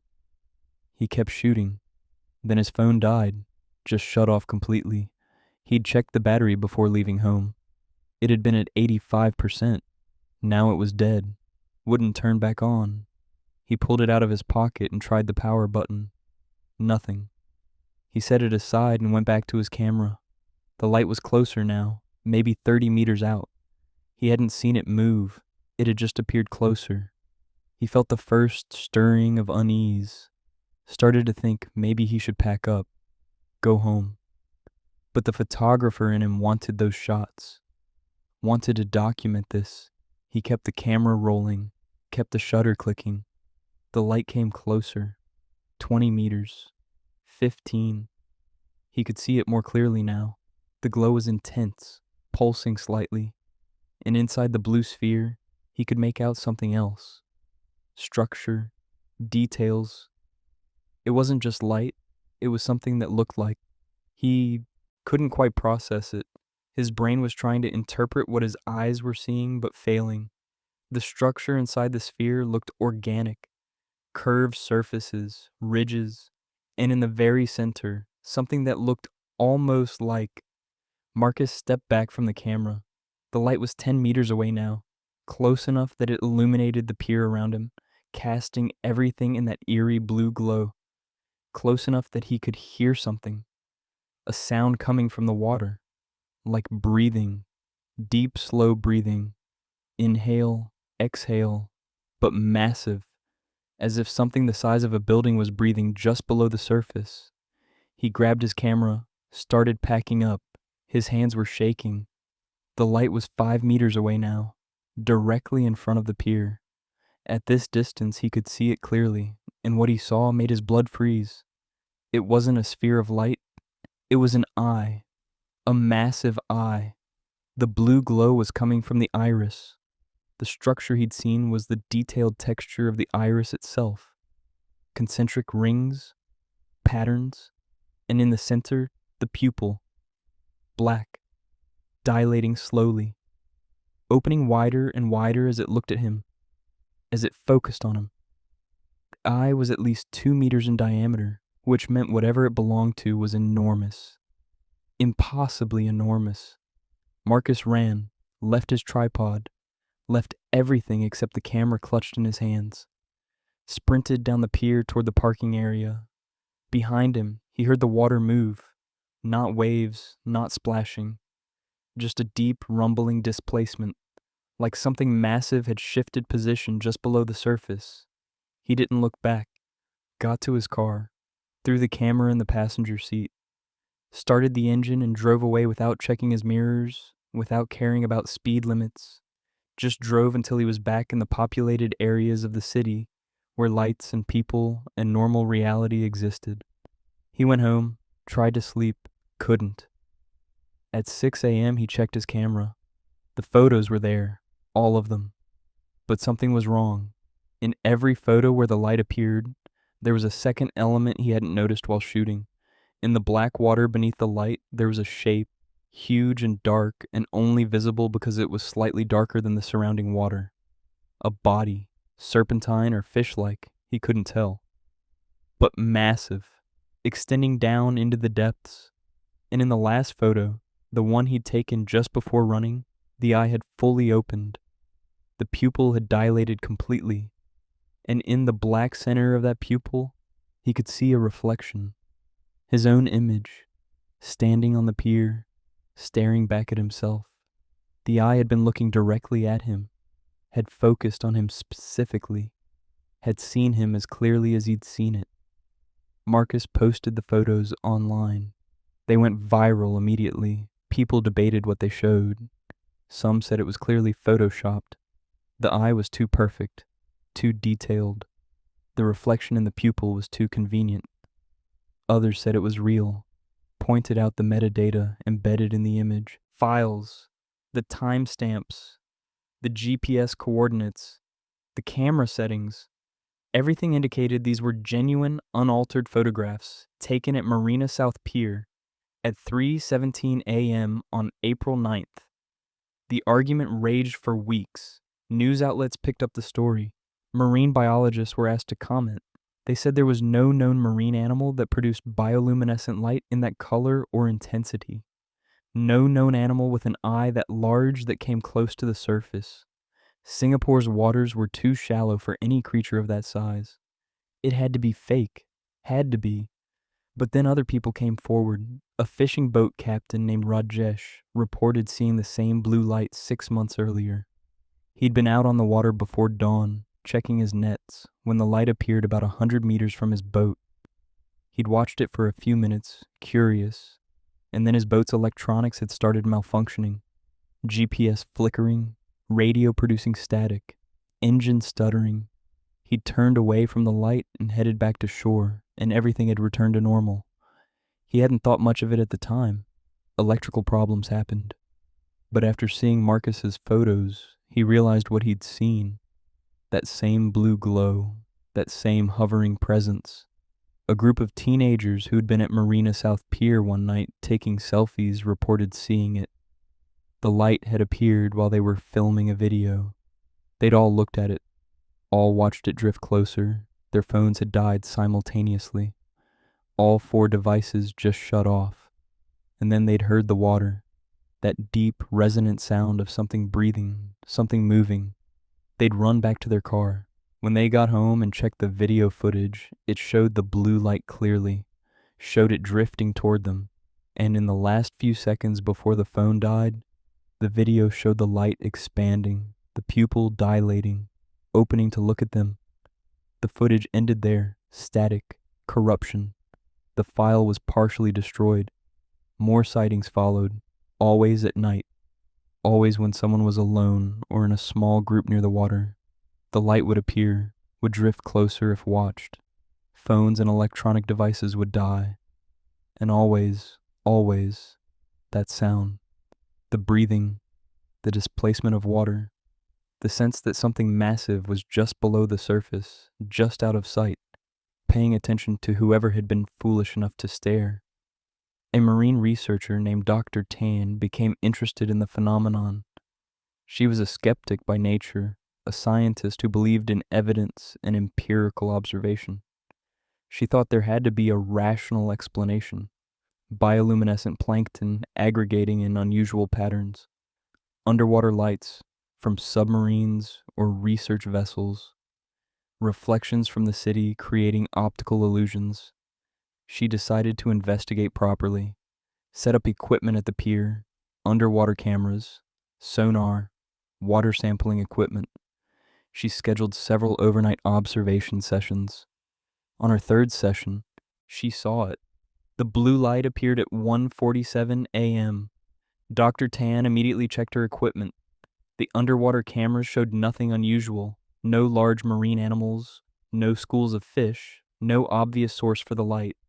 But the sonar told a different story. It registered something, deep, very deep. At the edge of its range, a massive object, too large to be a boat or submarine, too organic in shape to be artificial. And it was rising, slowly, moving from the depths toward the surface. The blue light appeared above the water exactly where the sonar showed the object approaching from below. Dr. Tan recorded everything, took notes, maintained her scientific objectivity even as her hands started shaking. The light drifted closer to the pier. Her equipment started malfunctioning. The cameras flickered. The sonar screen filled with interference. Her laptop shut down without warning. Her phone went dark. But her waterproof notebook and pen still worked. She wrote by the light of a chemical glow stick she'd brought as backup. Wrote that the light was now 10 meters from the pier. That she could hear the water moving. That the sound was unlike anything she'd encountered in 20 years of marine research. That the light wasn't just light, that it was. She stopped writing, stared at the light, at the eye, at the pupil dilating to look at her, and then she heard something else. Behind her, on the pier, the sound of water, rushing water, like a wave had just crashed against the pier support pillars. But there were no waves. The ocean was calm. She turned around. The pier behind her was wet, soaked, water dripping from the railings, from the bench, from every surface, as if something had just risen from the sea and washed over the pier. But nothing was there, just wet concrete and the sound of dripping water and her own ragged breathing. She looked back at the light. It had moved, was now behind the pier, on the other side, as if it had circled around while she wasn't looking, as if whatever it was had surfaced briefly, crossed over the pier, and submerged again. Dr. Tan packed up what equipment still functioned and left. She tried to analyze her data later. The sonar readings made no sense. The object it had detected was too large. The depth it had come from was beyond what that area of the sea should contain. Singapore's waters around Marina South averaged 20 to 30 meters deep. The sonar had tracked something rising from over 200 meters down. That depth didn't exist in that location, couldn't exist. The geography was wrong, but the data was clear. Something had been down there, something massive, and it had come up to look at her. She wrote a report, submitted it to her department. They rejected it, told her the equipment had malfunctioned, told her to repeat the observations. She refused, said she wouldn't go back to that pier at night, said something was out there that didn't make sense within current marine biology frameworks.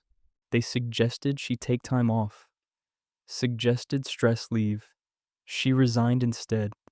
Last interview she gave, she said she still thought about that night, about the blue light, about the eye opening to look at her, about the wet pier and the sound of something massive moving through water that should have been too shallow to contain it. She said she still had nightmares, dreams where she's back on the pier and the eye is watching, and behind her the water is rising, rising, and she can't move, can't run, can only stand there as something surfaces that's so large it blocks out the sky. The sightings continue. The fishermen still warn new workers. When you see the blue light, look away. But curiosity is a powerful force. People want to know, want to see, want to photograph and document and prove. So they watch, and the light comes closer, and their phones die, and they hear the water move, and for a brief moment, they understand that they're not looking at some marine animal or natural phenomenon.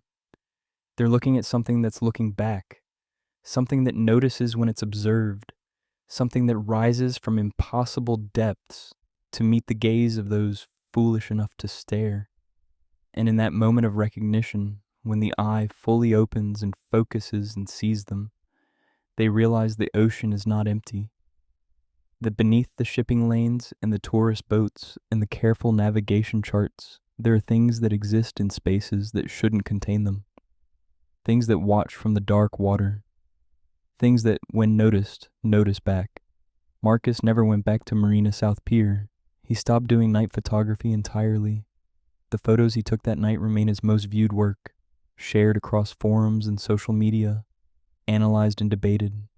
But he never talks about them, never does interviews, never confirms or denies what he saw. He just lives with the memory, with the knowledge that he stood on a pier in the middle of a developed modern city and looked into an eye the size of a door, an eye attached to something so large that its body disappeared into depths that shouldn't exist, an eye that saw him, recognized him, focused on him with what felt like intelligence and intent.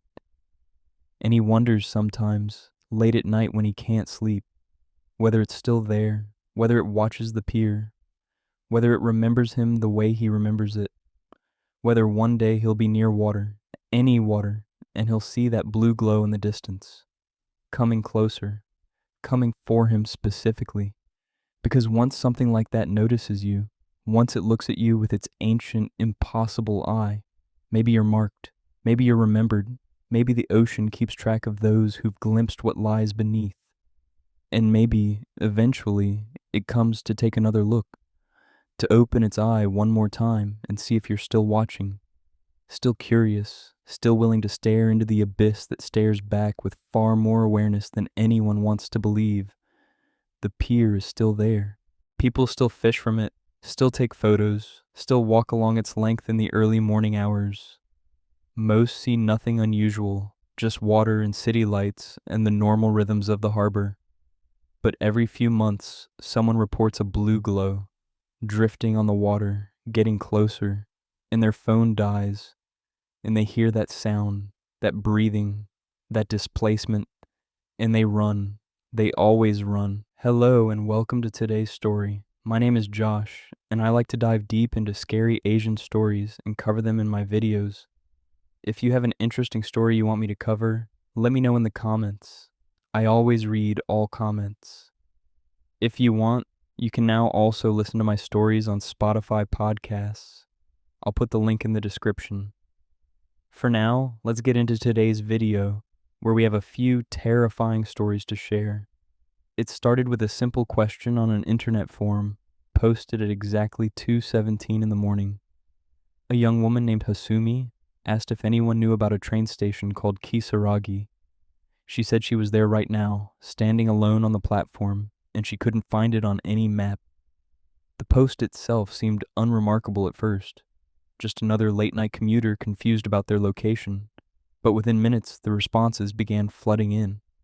No one had ever heard of Kisaragi Station, not a single person. And that's when the real terror started to unfold, because Hasumi kept posting, kept updating, kept describing what she was seeing, and with every new message, the situation became more impossible, more wrong, more like something that shouldn't exist in the rational world. Hasumi worked at a small accounting firm in Shizuoka, the kind of place where overtime was expected and the last train home was always a gamble. She was 26 years old, lived alone in a modest apartment near the industrial district, and took the same rail line every single night. The Enshu Railway was a local line, nothing special, running through quiet suburbs and small towns that barely registered on regional maps. It was the kind of train where you recognize the other late-night commuters, the ones who